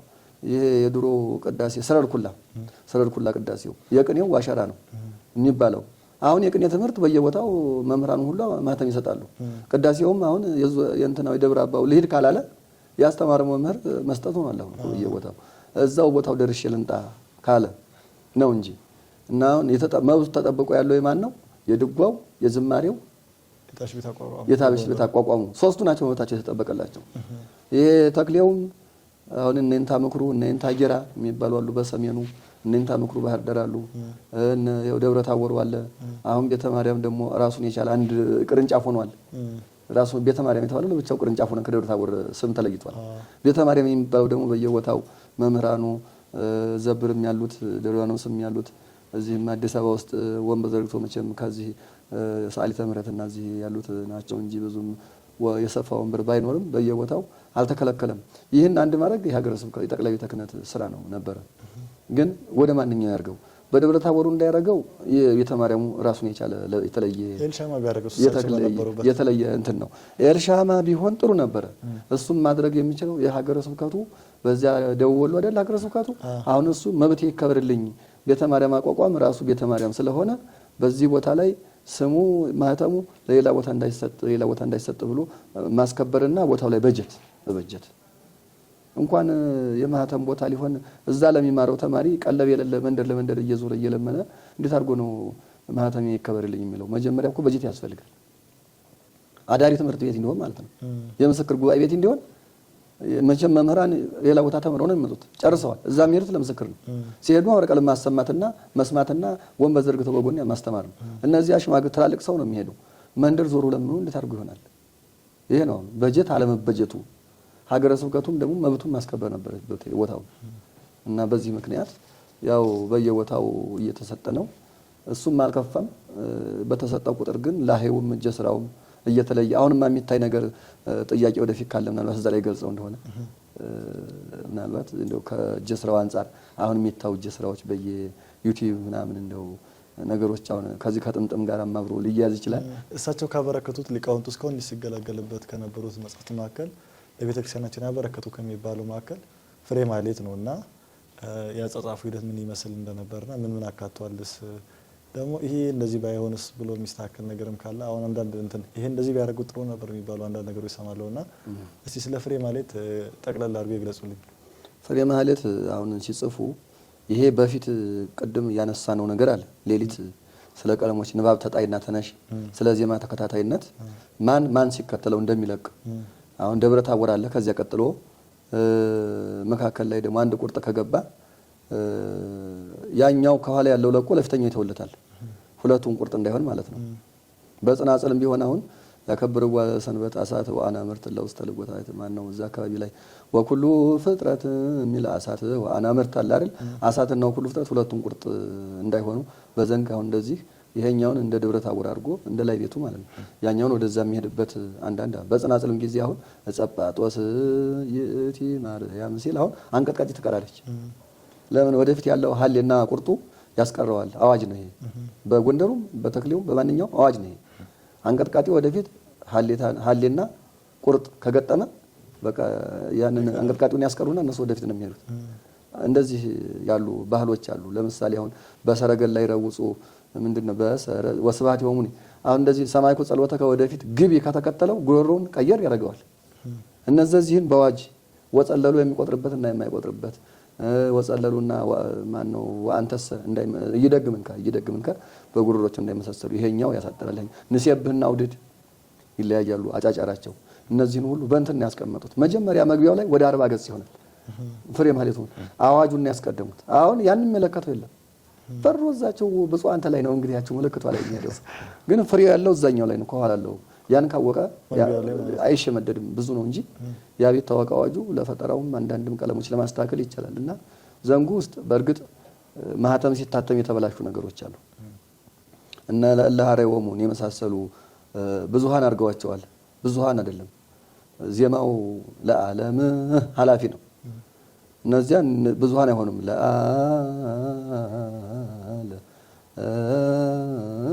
ምን መሆን ያለባቸው እነረከብና ለዓለም አሁን ይሄ ለገይስ ነው። ለዓለም ብሎ ነው ይሄ ለዓለም ሲል እንጂ ለአ ካለ እዛው ለአ ላይ ለዓለም ነው መሆን ያለበት። አሁን ይሄ ሲጻፍ ብዙ አሉ እናርም ብንል አሁን አንድ 15 ቀን ይፈጅብኛል መጽሐፉ ይመጣ። እኔ እንኳን በፊት እሳቸው ሲያስተምሩ ከመጽሐፉ ላይ አንዳንድ ጥበበ ሥላሴ የዘብሩ እየጠየቁ ሲያርሙ ከዚያቸው ትንሽ ቀን ጨባ አድርጌ ተወሰነ መጽሐፉ ማረም ይችላልው አውቃለሁ። እንትኖቹ ያልተስተካከሉ ነገሮች ዝም ብሎ ገባው ሁለተኛም ዳግም ታተመ። ሲታተም እንደዚህ ሆኖ ቀጠለ እና እንዲህ ቢሆኑ አሁን ፍሬ ማህሌት ሲባል አሁን ደብረ ሊባኖስም የታተመ ስላለ አሁን እሱ ያው እነዚህን አስተካክለውን ያተሙት እንጂ ራሱን ግልባጭ ነው። ራሱን ኮፒ ነው የተደረገው። ምናልባት እነዚህ ለዓለሞቹን አላየሁትም መጽሐፉን ለዓለሞቹን አስተካክለው መሰለኝ እና መታረም የሚገባቸውና ጭረድፋት የለውም ያ የሳቸው መጽሐፍ። ያው ተርክዝ ካለ ግራ ቀኝ አዙር እንጂ እንደዚህ ጭረድፋት ምልክት አሁን እንትኑም እኮ ወጥቷል። እንደዚህ አሻሽለው የእንታ ክቡር በፊት የነበረው የእንታ ሄኖክ መዳሉ የእንታ ክቡር ደግሞ ሆነ ያወጡት ኮፒው ራሱ ሆኖ ግን እንደ ጽናጽ እንደዚህ እንደ ዝማሬ ምልክት እንደ ድጓ ምልክት ጭረድፋቱ ርክርኩ ያንን አመል ይባላል መሰለኝ እሱን አድርገውበት እንጂ የተለየ ነገር የለም። አወጣጡ እንዲህ ነው። ሲያወጡ ግን የተደበቀ ነገር ወጣ እንደተነጋገርነው ቀለሞች ማለት አዎ እነዚህ ነጠፈረ ጽድቅ ወንበር ተምረን ማናቀው የጾመ ድጓ ሰላሞች የመጀመሪያው እስመ ለዓለም ሌጣ እስመ ለዓለም እነዚህ ወንበር የሌላቸው ሰለስቶች አጠቃላይ ሰላሞች መጡ።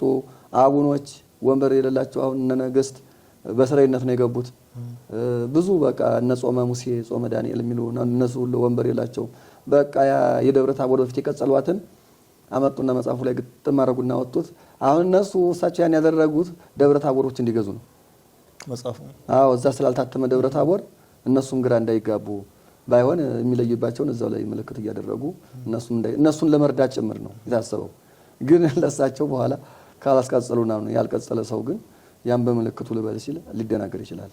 ጉሮሮ የወንበሩና የመልክት አይተመትለው ነገር አይመጣም። ይሄ ነው የመጽሐፉ ማሳተም ይዘቱ ያ ነው።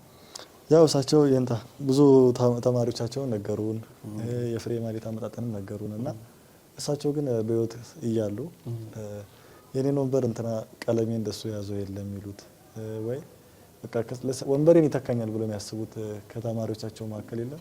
አዎ አሁን በፊት ቀድሞ በነበሩት በ80ዎቹ ውስጥ የነበሩት አሁን እዚህ ቦሌ ማርያም ያሉት ሊቀ ጠበብት አየለ አሁን እያስተማሩ ተክሊውን እያስተማሩ ጎንደር ጽናጽል አንድ ላይ አድርገው የቤተ ማርያምን ቀለም አሁን እኛ ከሰው ጋር ተስማምቶ ለማለት ጽናጽሉን በጎንደር አሁን በአዲሱ ጎንደር ማለት ነው። የነሱም የድሮ ጎንደር ነው የእንታ ቤተ ማርያም። አሁን ደግሞ አዲሱ ጎንደር ለምሳሌ ሰፊ ሆ ነው የቤተ ማርያሙ ሆ ክነ ነው አይወርድም። ያውኑ ደግሞ ሰፊ ሆ ክነ ብለውታል። አሁን ይሄ ላይ ቤት ነው የእንታ ቤተ ማርያም እንደው መቼም አለመኖራቸው በእውነት ላይ ቤት ነው የሚሉት ሻይሉ አሁን የእንታ ይሄን የሳቸውን ይዘው በዚሁ ነው እንጂ አሳርፈው ነው የሚሉት። ቦታው ሚል ሻማ ቢከድ በዚሁ ነው የሚባለው። አያገሰግስም አሳርፈው ነው ሆላይ ለአብ ወልድ አሁን ለአብ ወልድ የመሰለ ወልድ ነው የሚለው ጎንደር። አይ ይሄ ላይ ቤት ነው የሚያነሳው። አሁን ጎንደሮችም እንደው ይቀየማሉ እንጂ ይሄንን እንደው ወደ ላይ ቤቱ ትተውት በትርከዛው ለአብ ወልድ ቢያደርጉት ጥሩ ነበረ። ላይ ቤት ነው የሚያነሳና አሁን እኛ ይሄንን አብረን ነው የምንለው እያነሳን እሳቸውንም ሲወርዱ አብረን እንወርዳለን። ለምን አንተ ትልቁ ነገር እውቀት አይደለም ያንተ ተሰው ጋር ተስማምተህ ያለምንም መለየት አብረህ ተስማምተህ ስታገለግል ነው እግዚአብሔር የሚቀበለው ሰውም ደስ የሚለው። አንተ በጎን እነሱ እንዲያገሰግሱ ብታቆም አዋቂ ምን የለም።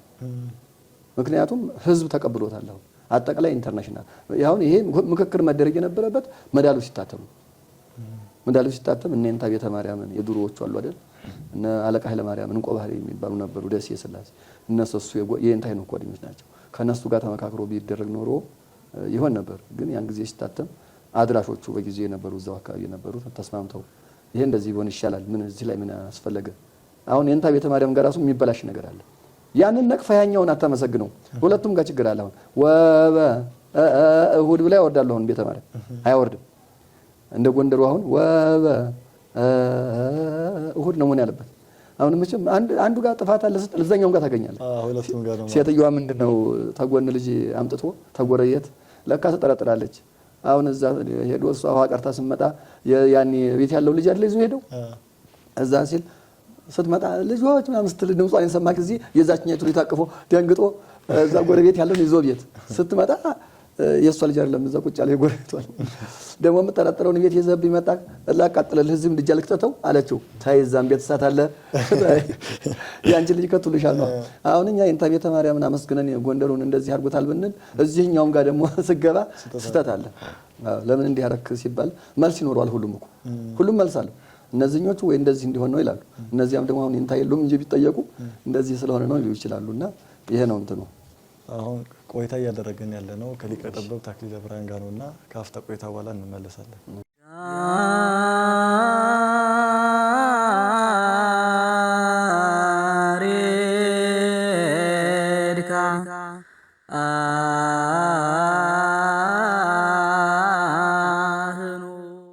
ከአፍታ ቆይታ በኋላ ተመልሰናል። ቆይታ እያደረግን ያለ ነው ከሊቀ ጠበብት አክሊለ ብርሃን ጋር ነው። የእንታ ቤተ ማርያምን ስለ የእንታ ቤተ ማርያም ሰፋ ያለ ማብራሪያ እየሰጡን እሳቸውን እያነሳን ቆይታ እያደረግን ነውና አሁንም እስከ ፕሮግራማችን ፍጻሜ ድረስ አብራችሁን ቆዩ። እሺ እንታ ወደ የተወሰኑ ጥያቄዎች ቀርተውኛል። ወደ ማጠቃለያ እየደረስኩ ነውና ወደ እነዛ ጥያቄ ከማለፊ በፊት ግን አሁንም እስቲ አንድ ዜማ ያዝሙልኝና ወደ ጥያቄዎቹ እንሄዳለን። ሃሌሉያ አልቦ እምቅድሜው ወአልቦ እምድኅሬው ማህሌታይ ሰብ ዘከማሁ ያሬድ ካህኑ ለክርስቶስ ሰበከ ትንሣኤሁ እየአዱ እንስሳ ወሰብ እና ሰላስ ዜማው ሃሌሉያ እንስሳ ወሰብ ዋራዊት እየአዱ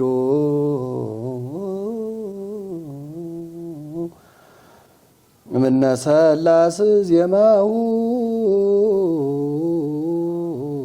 ያሬድ ካህን ሰባኬ ትንሣኤሁ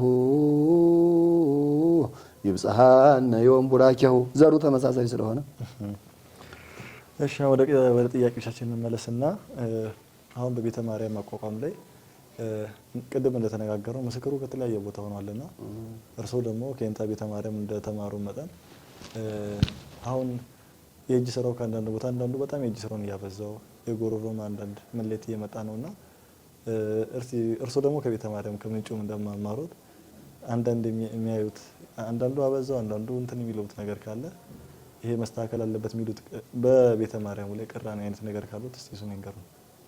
አዎ አሁን ከዘመኑ ጋራ ቦታውም ከመለያየቱ በዛው በምስክር ቦታው ላይ እሳቸውን ወክሎ እሳቸውን መስሎ ጉባኤውን ይዞ የምስክር ጉባኤ ቤቱን አስከብሮ እንደተነጋገር ነው በጀትም ተበጅቶ አዳሪ ትምህርት ቤት ሆኖ የምስክር ጉባኤ ቤቱ መብት ባለመከበሩና በቦታውም የምስክር መምህር ተጠብቆ ባለመቆየቱ በየቦታው ወንበር ሲዘረጋ መምህራን ቅድም እንደተነጋገር ነው እናቶች እንኳን አንድ አይነት እህል ተሰጥቷቸው ከይዘት አንፃር የተለያየ እንጀራና የተለያየ ወጥ ሊሰራ ይችላል። መምህራንም በራሳቸው መንፈስ ቅዱስ አቀበላቸው የሚያደርጉት ጉሮሮ የሚጨምሩት ጉሮሮና ይዘቱን አይለቅም፣ ግን የተወሰነ ላይ ሊቀንስም ሊጨምርም ይችላል። አንድ በይበልጥ ብዙ ጊዜ ቀየረ የሚባለው ሰው በመጨመር ሳይሆን ሲጠፋ የነበረው ድሮ ሪከርድ ምንም ስለሌለ መጽሐፍትም ስለሌለ ቀድሞ የነበሩ መምህራን በራሳቸው ጽፈው ነው የሚወጡት። ያርክርክና ይዘት ነው ያለው። ጉሮሮ ለጊዜው ስውጥ ሊል ይችላል። ያን አመሳስሎ የማስገባት እንትን ብዙ ጋር እየታየኝ ነው። ያን ዜማውን ሳይለቅ ተመሳሳይ ጉሮሮ የማስገባት እና ብዙ ጊዜ ሲቀይር እኔ የምመለከተው ከመግደፍ አንፃር ነው እንጂ ቀለሙ ካልተገደፈው ይዘት የማሻሻል ወዝ የመጨመር እንጂ እንትኑን አይለቅም፣ መደቡን አይለቅም። መደቡን ለቆ ከተገኘ ግን ከመዘንጋት አንፃር ነው ብዬ ነው የማስበው። ለምሳሌ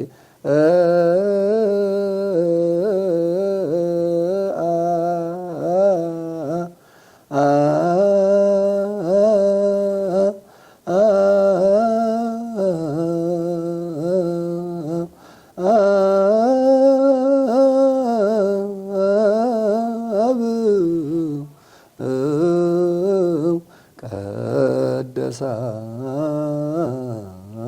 ለሰንበት አሁን ይሄ ታዋቂ ስራ ነው። አብ ቀደሳ ሲባል ሌላ ተመሳሳይ የለውም፣ ራሱ ነው። አንድ ቦታ ለመሰል እንጂ ልበል ከተባለ ግን አብ ቀደሳ ብሎ መሄድ ይቻላል። ከጠፋ ምንም ማድረግ አይቻልም። ይሄ ግን ያው ስለ ቀለም ስለሆነ ሲማሩም ድካም ስላለበት እስከ መቼም አይጠፋም እንጂ እንደዚህ ዜማው በጣም ሲያስቸግር እንደዛ አይነት ነገር የገጠመኝ ስላለ ነው።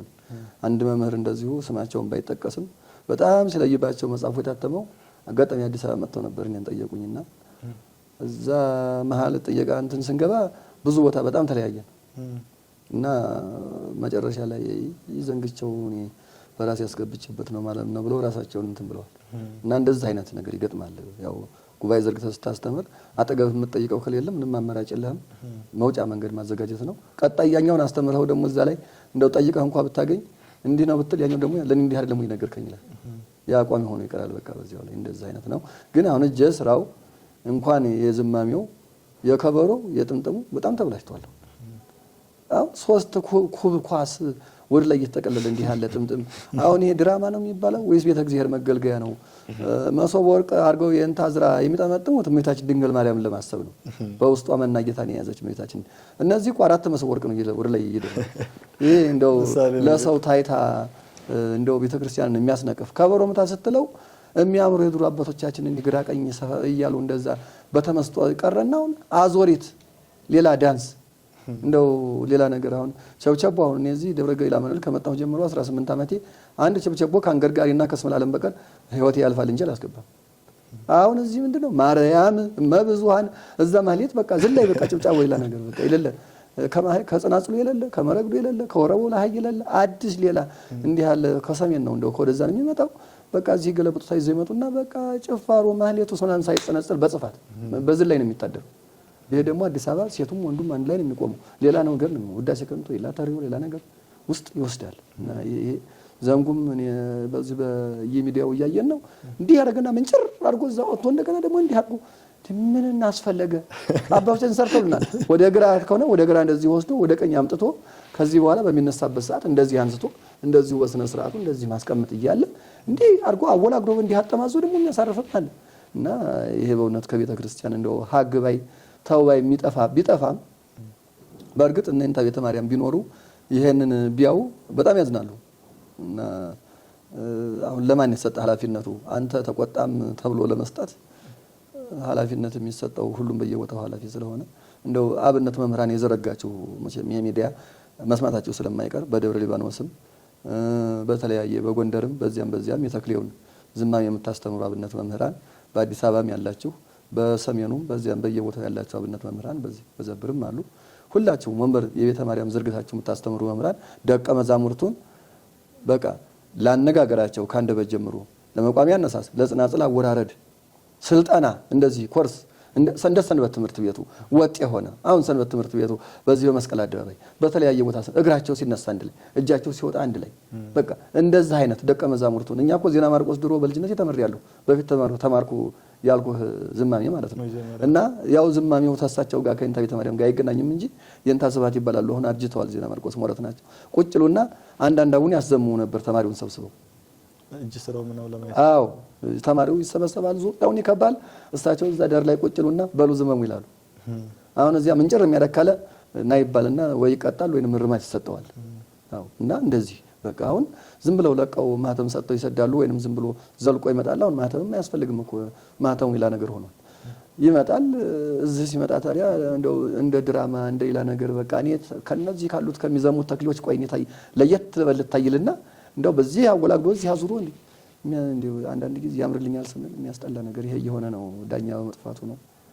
እና መምህራኖች አሰልጥነው ቢሰዱ ከዚህ እንዳታልፉ መጠኑ ይሄ ነው ብሎ አሳይቶ በቃ በስታስረግጡም አንድ አይነት እንዲሆን ከዛ የወጣ ጉባኤ ቤት እንኳን እንደሆነ ከደብረ ሊባኖስ የመጣው ከዘብር የመጣው ከሌላም ቦታ የመጣው አንድ አይነት እንኳን ይሆን በሄደበት ቦታ ታይቶ እናንተ በዚህ በኩል ተሰለፉ እጀ ስራቸውም ተካሻቸውም አሁን ሲያስረግጡ ኮበት ይኖርዋል እኮ አንድ 15 ሰው አንድ አይነት ከሆነ እንዳረገውም ቢያረገው አንድ አይነት ከሆነ እኮ ያስጠላል። አዎ እንደዚህ ያሰለጠኑ ቢሰዱ ነው እምለው። እሺ ስለ እንታ ቤተ ማርያም ስላበርክቷቸው ስለ ደቀ መዛሙርቶቻቸው ከስር በሰራታቸው ከወላጆቻቸው ጀምሮ ብዙ አወራና አሁን ደግሞ መቼስ ያው ሰው ነውና ሞት ለማንም አይቀርም። ይሄ ሁሉ አበርክተው የእንታ አርፈዋልና እስቲ የእንታ በእድሜ ነው ወይስ በሽምግልና ነው ወይስ በህመም ነው የሞቱት? ወደ እረፍታቸው እንምጣና የቀብር ስነ ስርዓታቸው ምን እንደሚመስል መች በየትኛው ዓመተ ምህረት እንደሞቱ እኔና ፕሮግራማችን እየጠቀለልን ስለሆነ እሱን አይተን የሚያስተላልፉት መልእክት ካለ ፕሮግራማችን እንጠቀልላለን። ከዛ የእንታ ቤተ ማርያም ባለቤታቸው ቀድመው ስላረፉባቸው ትንሽ የመንገላታት ያው የሚበሉት አንድ ጊዜ ነው። እንዳለቃ ኃይለ ማርያም 12 ሰዓት ጠብቀው ነው ፋሲካና እሁድ ሰንበት ልደት ጥምቀት ካልሆነ በቀር የምግብም አያያዝ ያን በ12 ሰዓት መተው ሲቀበሉ ድካም እየተሰማቸው መጣ እንጂ እስከ 100 አሁን የእንታ አክሊሉ ከ100 በላይ ቆይተው ነው ያረፉት የዘብሩ። የእንታ በትረ ማርያም ይኸው እስካሁን ይወጣሉ። እድሜያቸው ብዙም አይራረቅም ከእንታ ቤተ ማርያም ጋር እንደ 3 ዓመት 4 ዓመት ነው እንጂ የእንታ ቤተ ማርያም ከቤትም እንደዚያ ነገር ሲሆንባቸው በፊትም የልጆች ያዘን አለ ጸሎቱም አለ። ያው ትንሽ ጊዜ ነው የታመሙት ብዙም አልታመሙም። የአንጀት ድርቀት አለባቸው። ሁልጊዜም ከልጅነታቸው ጀምሮ እዚህ ወንበር ዘግተው ከማስተማር ከጀመሩ እንደው ሰውነታቸው ያው ጩኸት ስለሚያበዙ ድርቅ ጸሎቱም ያው ውለው ነው የሚበሉት።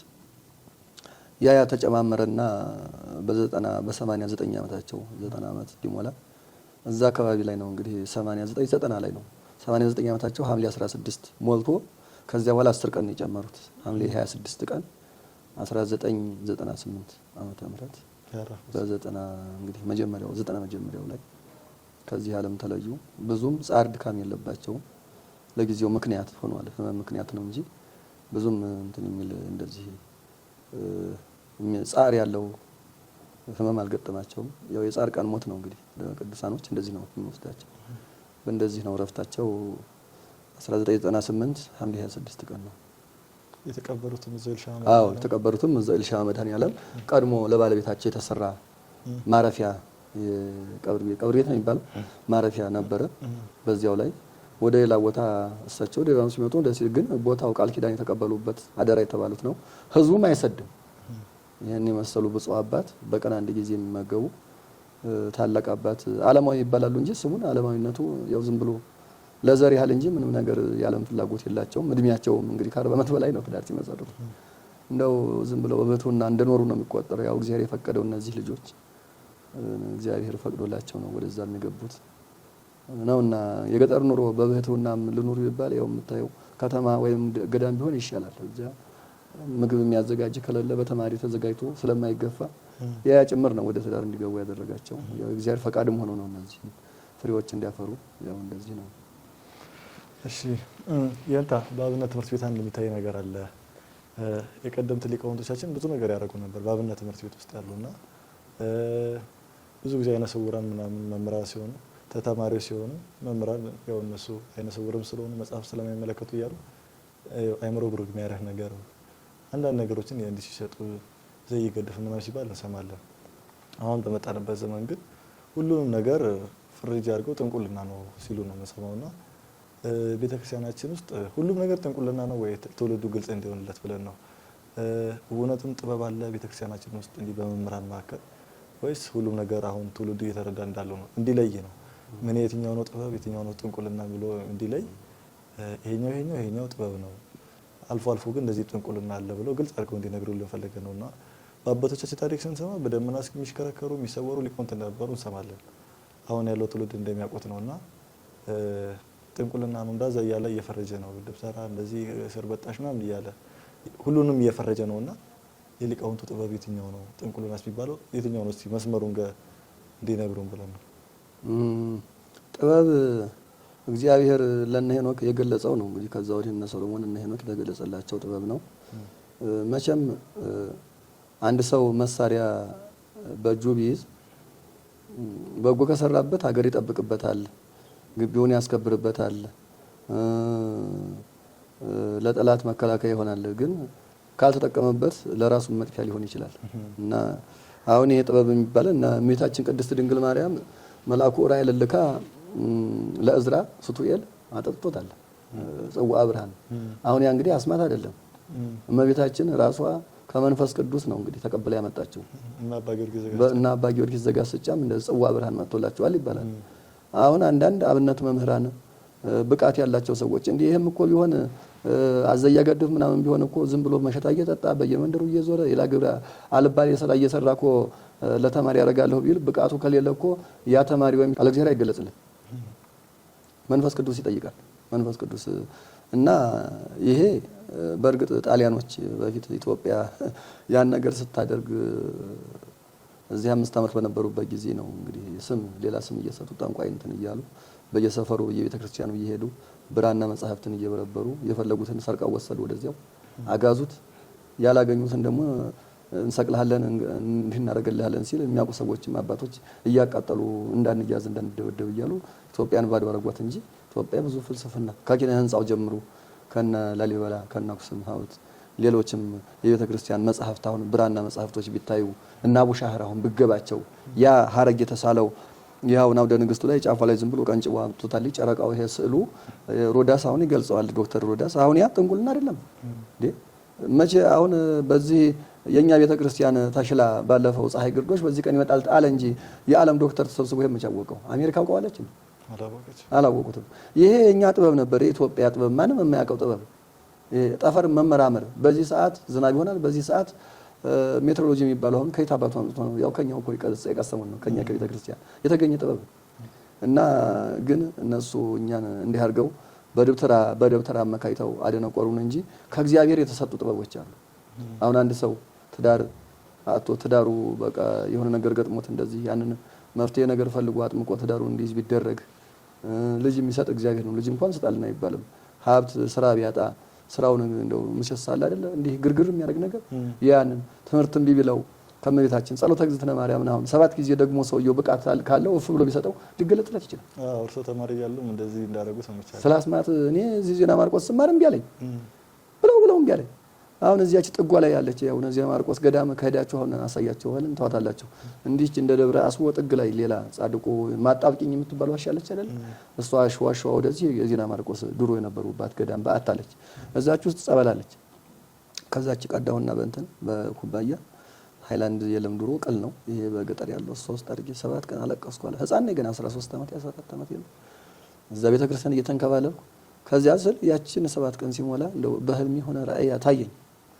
የሆነ እንደው አይዞህ ምናምን የሚል ነገር ነው። ያችን እንትን አልኩ ጠጣው። ከዚያ በኋላ ክብረ በዓል በአመቱ ጥር ማርያም ደረስኩ። እንትን ማን ነው ታይሳስ ገብርኤል በሁለተኛው አመት ክብረ በዓል ጨርሼ ወደ መዝሙር ገባሁ። እንግዲህ የእግዚአብሔር ስራ ነው። እኔ ያስማደግ የሚያደድም ጸሎተ ማርያም ነው የደገምኩት። ራእየ ዮሐንስ ጨምሬበታለሁ። ሌላ የለም። ይኸው ቃል ነው እዚህ ፊታችን እና የእንታየለም አንድ ጊዜ ተጠይቀው እንደው አልቅሼ ቤተ እግዚአብሔር ሄጄ አይነ ስውር ነኝ ምን ሰርቼ ልኖር እንደው ሌሊት መጣና አይዞ ብሎ የሆነ ነገር አጠጣኝ አሉ። በህልሜ እኮ ነው የሚሉት። እና እግዚአብሔር እኮ ከአንጀት ከሆነ አስማት አያስፈልግም ራሱ በዚያው እንትን ይላልና ጥበብ አስማት የሚባል ሰውን እድል የሚሰብር ሰው እንዲሞት የአስማት አጋንንት የአጋንንት ስም ጠርቶ ይሄ የተረገመ ነው። እንደው በእውነት በጸሎተ እግዚእ ማርያም የሚደግም ሰው ጽናጽል በሃኪ ማርያም ብሎ የሚጸነጽል ሰው ስብሐት ለኪ ስብሐት ለከ የሚል ሰው እንደው የእግዚአብሔርን ስም እየጠራ እንደገና ደግሞ ስም አጋንንት ጠርቶ በሰው ላይ ክፉ የሚያደርግ ሰው እግዚአብሔር በሰማይም በምድር ይፍረድበት። በእውነት አሁን ሰው ሊቃውንት የሚፈሩት ይሄንን ነው። እንደ ልባቸው ሄደው ድግስ ቤት አይበሉ፣ እንደ ልባቸው እንደው ጫማቸውን እንኳን ከእግራቸው ስራ ያነሱ ገና ይደረግብናል እያሉ እየፈሩ አሁን ይሄ ሞት አይቀርም። አንዱ የአንዱን እንጀራ ላይ በላው ታጋንንት ጋር ተቆራይቶ እንደው መቼ ንስሐ ቢገባም እኮ አይጸድቅም። ይሄ ጥንቆላ የሚባለው ይሄ ነው። በሰው ላይ የሰውን ሀብት ያንዱን አንዱ የሚገለብጥ ያንዱን እንደዚህ የሚያደርግ ይሄን ሰው እንዲሞት እንዲደረግ እንደው እንዲቀሰፍ የሚያደርግ ከአጋንንት ጋር እኮ ተዋህዶ ነው። እግዚአብሔር መቼም ግደሉ አይልም። በዛ ደግሞ በስመ አብ ብሎ ጀምሮ በእውነት ይሄ እግዚአብሔር ይቅር አይደለም እንዴ ጠንቋይ ይቅር አይደለም ብላለች እኮ ቤዛችን። ጠንቋይ የሚባለው ይሄ ነው። ይሄ የሰውን እድል የሚያበላሽ በሰው ላይ ክፉ ነገር የሚያደርግ ሰው ክፋት የሚያደርግ ነው እንጂ አዎ ክፋት ነው። እንደዚህ ክፉ ነገር የሚያደርግ አንድ ሰው ትምህርትም ቢብሎት ዘመናዊም ቢሞክር የቤተ ክርስቲያንን ቢሞክር እምቢ ካለው አንድ ባህታዊ ወይም አንድ ጥሩ መምህር ሰላም ለኪ ደግሞ ጸልዮ ያን እንደው ከእመቤታችን አማልዶ ቢሰጠው አሁን የኃጢአት አይደለም። አዎ እና ይሄ አይደለም ጠንቋይ የሚባለው ከአጋንንት ጋር የተዋሃደ ነገር እንዴ አጋንንትን ወዳጅ ብሎ ተዋርሶ ሲያበቁ በኋላ አለቅም ያስን ይል ይገባል። ለማን ፊት ሊገባል መልሶ እኮ ይከሳሉ።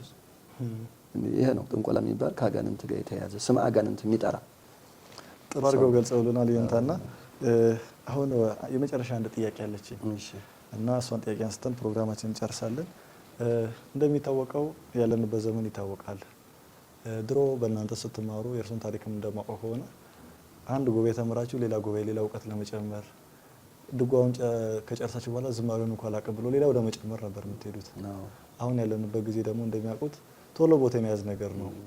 ትንሿ ትበቃኛለች ብሎ የሆነ የደሞዛ እንደዛ ነገሮች እንጂ ብዙ እውቀት ሊጨምር ይባል ነገር በዘመናችን ቀርቷልና ቤተክርስቲያናችን ላይ ደግሞ እንደሚያዩት ነው በጣም ሊቃውንቱ እየተገፉ ያሉበት ዘመን ነው። እድሜ ልካቸውን ጉባኤ ቤት ተሰልፈው የመጡ መምህራን እዚህ መጥተው ቃለ እግዚአብሔር ያለ የሚጠይቁትና ጉባኤ ቤት ካለው ችግር በላይ እዚህ የመቀጠር ቦታ የሚያዙ ነገር አሁን እየከበደ መጥቷል ቤተክርስቲያናችን ላይና ብዙ ሊቃውንት የድጓ መምህራን ወንበር ዘርግተው ብዙ ማስተማር መጠየቅ የሚገባቸው ሎተሪ እያዞሩ ምናምን ነው የምናየው በዘመናችንና ሊቃውንቱም ተናግረው ደግሞ እንደ ድሮ አይሰሙ እንደዚህ ብለው በጣም ድምጻቸው ተቀብሮ ነው የሚገኘው። ትንሽ ነገር ላድርገው የሆነ ቦታ አስገባለሁ ነው የሚባሉትና ሊቃውንቶቻችን ተጭነው መናገር ከብዳቸው ነው ያሉትና በአሁን ባለንበት ዘመን ድሮ ደግሞ እንደምናየው አንድ ሊቅ ተናግሮ እስከ ቤተ መንግስት ይሰማ ነበር። አንድ መምህር እንደነገሩኝ የደብረ አለቃም ሆነው ቤተክርስቲያን የሚያስተዳድረው እንደዛ ነበር። ስልጣን ላይ በምናይ ጊዜ አሁን ደግሞ ብዙም ያልተማሩ ሰው ስልጣን ላይ እየወጣ ይገኛልና ቤተክርስቲያናችን በዚህ ከሄደች ትምህርቱም እየተሰለቸ የጭዋት ነው ጥቅም የለውም እያሉ እየመጡ ነው። አብዛኛው ሊቃውንት በአካል ሆኜ ስጠይቃቸው ተስፋ እየቆረጡ ዝም ብለን እድሜያችንን ፈጀን እያሉ እየመጡ ነውና በዚህ ሁኔታ ከቀጠለ ቤተክርስቲያናችን ወደፊት ተረካቢ አይጠፋም ወይ? ያንን ወርቃማ ጊዜ ስለማምጣት አሁን ካለነው ሊቃውንትም ሆነ ከሁላችንስ ምን ይጠበቃል የሚለውን ያንሱልኝ። አዎ ዘመኑ የአሁኑ ቴክኖሎጂ መራቀቁ ለተማሪው ድካም ቀንሷል። መጽሐፍ ተጽፏል። አሁን መጽሐፍት ያልተጻፈ መጽሐፍ የለም። ሁሉ ነገር አሁን ቅድም ያልነው እንኳን ክፉ ነገር የሚባለው ሁሉ ሳይጻፍ አይቀርም። መጽሐፍቶች ተጽፈዋል። ከዚያም አልፎ ደግሞ በድምጽ በቪዲዮ የሚታይ ነገር መጥቷል። ለተማሪ ድካም አቅሎለታል። ግን የማስተማሩን ሂደቱን እያደከመው ነው። አሁን ዜና ማርቆስ መጀመሪያ ስማር ይሄን አቋቋም ክብረ በዓል፣ መዝሙር፣ ወርሃ በዓል፣ ማህተው መዋሴት ዝማሬ እንደው ሙሉውን ባይሆንም በጽናጽሉ በመረግዱ እንደዚህ እያደረግን በሰንጠረዥ እያበጀን ወረቀት እየተገዛ ቀለም እየተገዛ በብዕር እየተቀረጸ ያን ጽፈን ወጣ ነው። ያን ለመጻፍ 3 ዓመት 4 ዓመት ይፈጃል።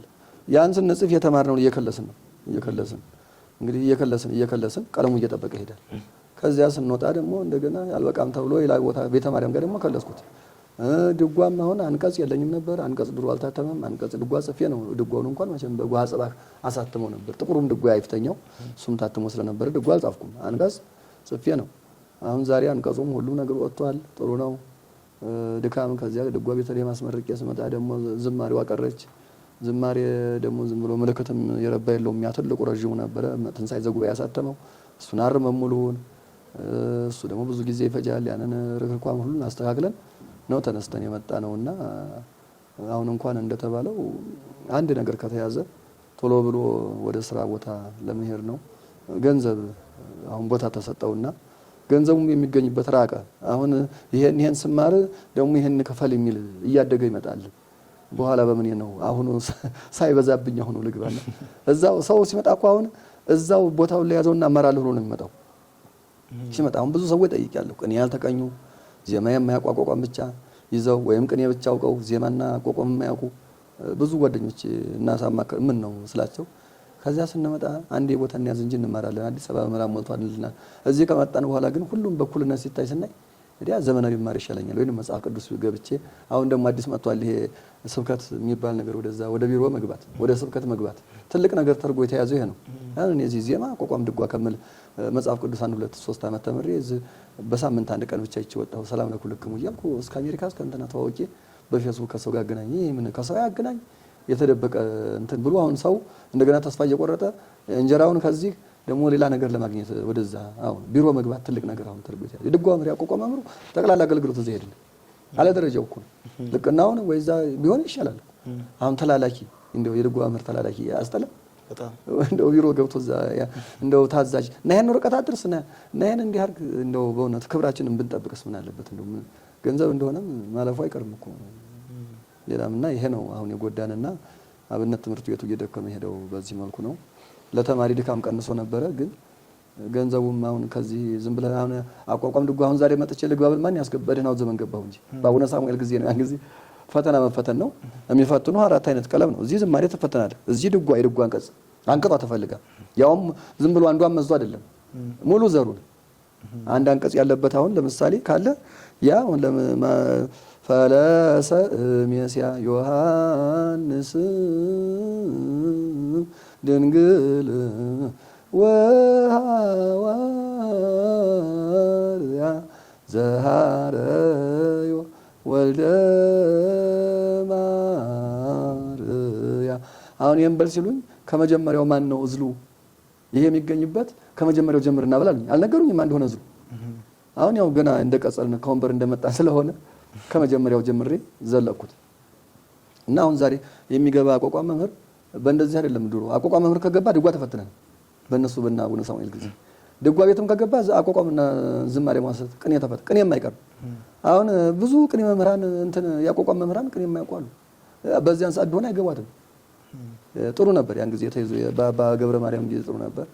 አሁን ፈተናው አቀረ ፈተናው ይላሆነና ሰው እንደልቡ ዘሎ መግባት ሆነ ነው ያስቸግረው። እግዚአብሔር እንግዲህ አባቶቻችንን ተመካክረው በሲኖዶስም ቢሆን ሰው ሙሉ እንዲሆን በሙያ ብቃት ቢያደርጉት የሙያ ችግር ያለበት ደግሞ ይሄን አስተካክልናና ስትመጣ እንቀበላለን። የኑሮ ችግር ረዳት ቤተሰብ ምናምን ከሌለው ደግሞ እንደው የሰውየው ይዘቱ የቀለማ አባባሉ እንትኑ ታይቶ እንደው ድጎማ ነገር እየተደረገ በል እንዲህ ያለ ጉባኤ ቤት ሄድና ሲን እንደው ይሄን እንረዳለን እንዴ አቡነ ሳሙኤል እንትና አትናቴዎስ አዲስ እንትና ማን ነው ቤተልሔም ሲሄድ 200 ብር ሰጡኝ። ያን ጊዜ ብዙ ነው እንደው ስንቅ ብለው እንደዚህ አድርጎ እኮ ማጠናከር በልችን ያዝና ሄድና የዛሬ 2 ዓመት 3 ዓመት ጨርሳና ምንም ሳትከፍል በነፃ ተፈተነ ትገባለህ ካሉት ደስ ብሎት ይሄዳል። አሁንም ሴቭ የሚያደርገው እኮ ምን ከፍዬ ልግባ እኮ ነው። አዎ ከመማሩ ይልቁኑ ወደ እንትኗ ወደ ሽቀላው የጓሳ ለመሸጥ ደግሞ በዛ አርማጭሆ እንትን ይሄ ሰሌንና ግራምጣ አዎ በሌላውም ሀገር እንደዚህ ወደ ንግድ ሊገባ ነው ተማሪ ሁሉ ገንዘብ ለማግኘት ማለት ነው። እና ችግር ነው ቤተሰብም እያስቸገረ ነው አሁን ሰው እዚህ እየገባ ያለው ገጠርም ተቀምጦ ከመቸገር እያለ በሬ እየሸጠ ምን እያለ እየተቸገረ ሰው እየተራበ እየተጠማ ልጁን ለማስቀጠር እንደዚህ ከሚሆን በሙያ ቢያደርጉት አባቶቻችን ወደፊት ያ ሰው ደግሞ ማጠና በ200 ብር በ150 100 ኪሎ ገዛው 50 ብር ተረፈኝ። አቡነ አትናቴዎስ የሰጡኝ ብር የዛን ጊዜ ሲሄድ ቤተልሔም ሲሄድ አንድ ኩንታል ጤፍ ለኔ በቃ ዋሸራም አለ እዛ እንግዲህ ዋሴራ የሚባል ገብስ መቅለቅ ለአንድ አመት በቂ ነው። ያን እየቀላቀልኩ እንዲህ ያደርጋሉ አባቶች። በእንዲህ ያለ መልኩ እያጠናከሩ ቢያደርጉት ነው። ያንተ ጥያቄዎቻችንን በእኛ በኩል ያለውን ጨርሰናል። ለመለያ ያክል አንድ ዜማ ያዜሙልና ፕሮግራማችንን በዚሁ እንጠቀልላለን። እሺ ሃሌ ሃሌሉያ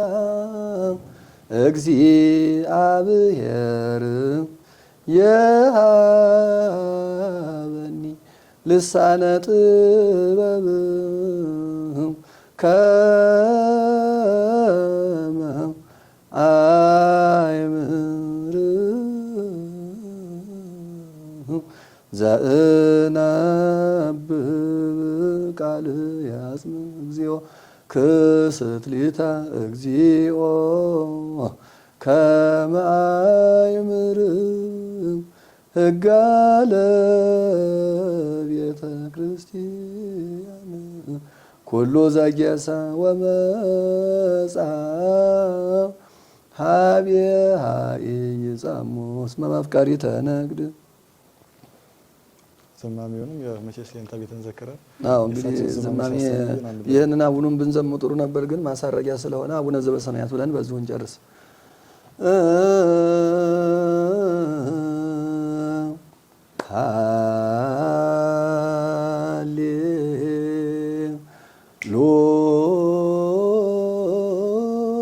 ሃሌሉያ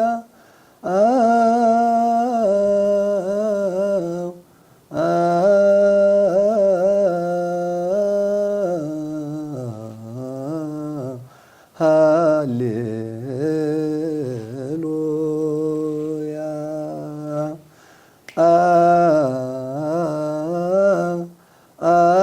አቡነ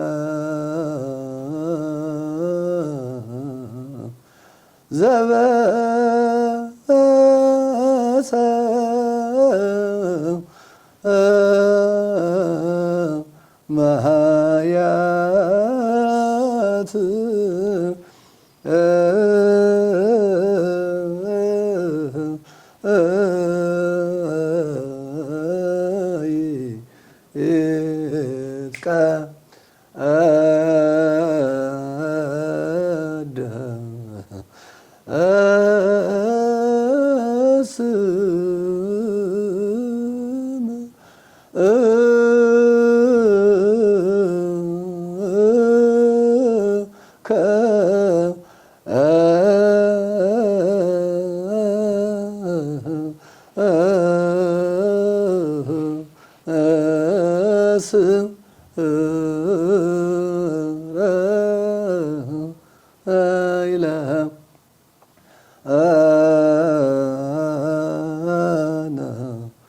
ኩሎ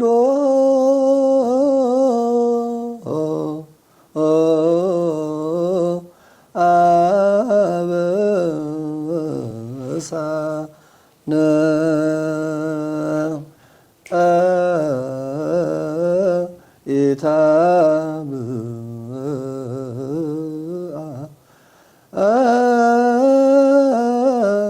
ኢታብአነ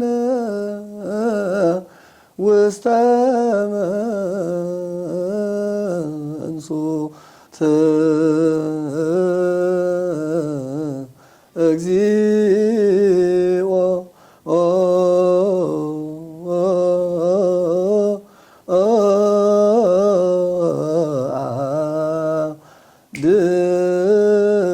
ድህነ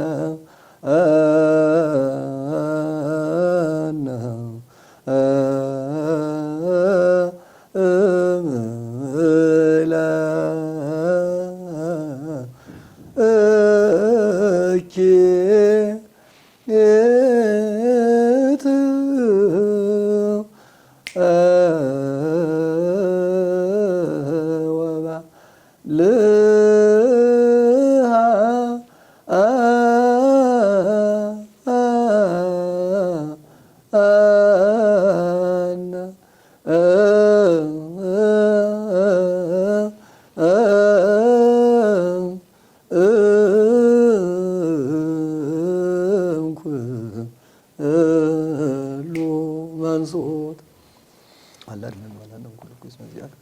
ይእቲ መንግስት ኃይል ወስብሐት ለዓለመ ዓለም በሰላም ቅዱስ ገብርኤል መልአኩ ሰላም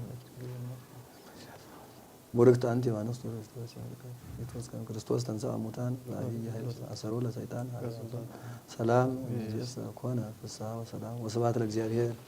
ውድ ተመልካቾቻችን የዛሬው ፕሮግራማችን ይህን ይመስል ነበር። ሀሳብ አስተያየት ካላችሁ ኮሜንት ላይ ብትጽፉልን ይደርሰናል። በሌላ መርሃ ግብር በሌላ ፕሮግራም እስክንገናኝ ድረስ ከወዲሁ ተሰናበትን። ቸር ቆዩልን።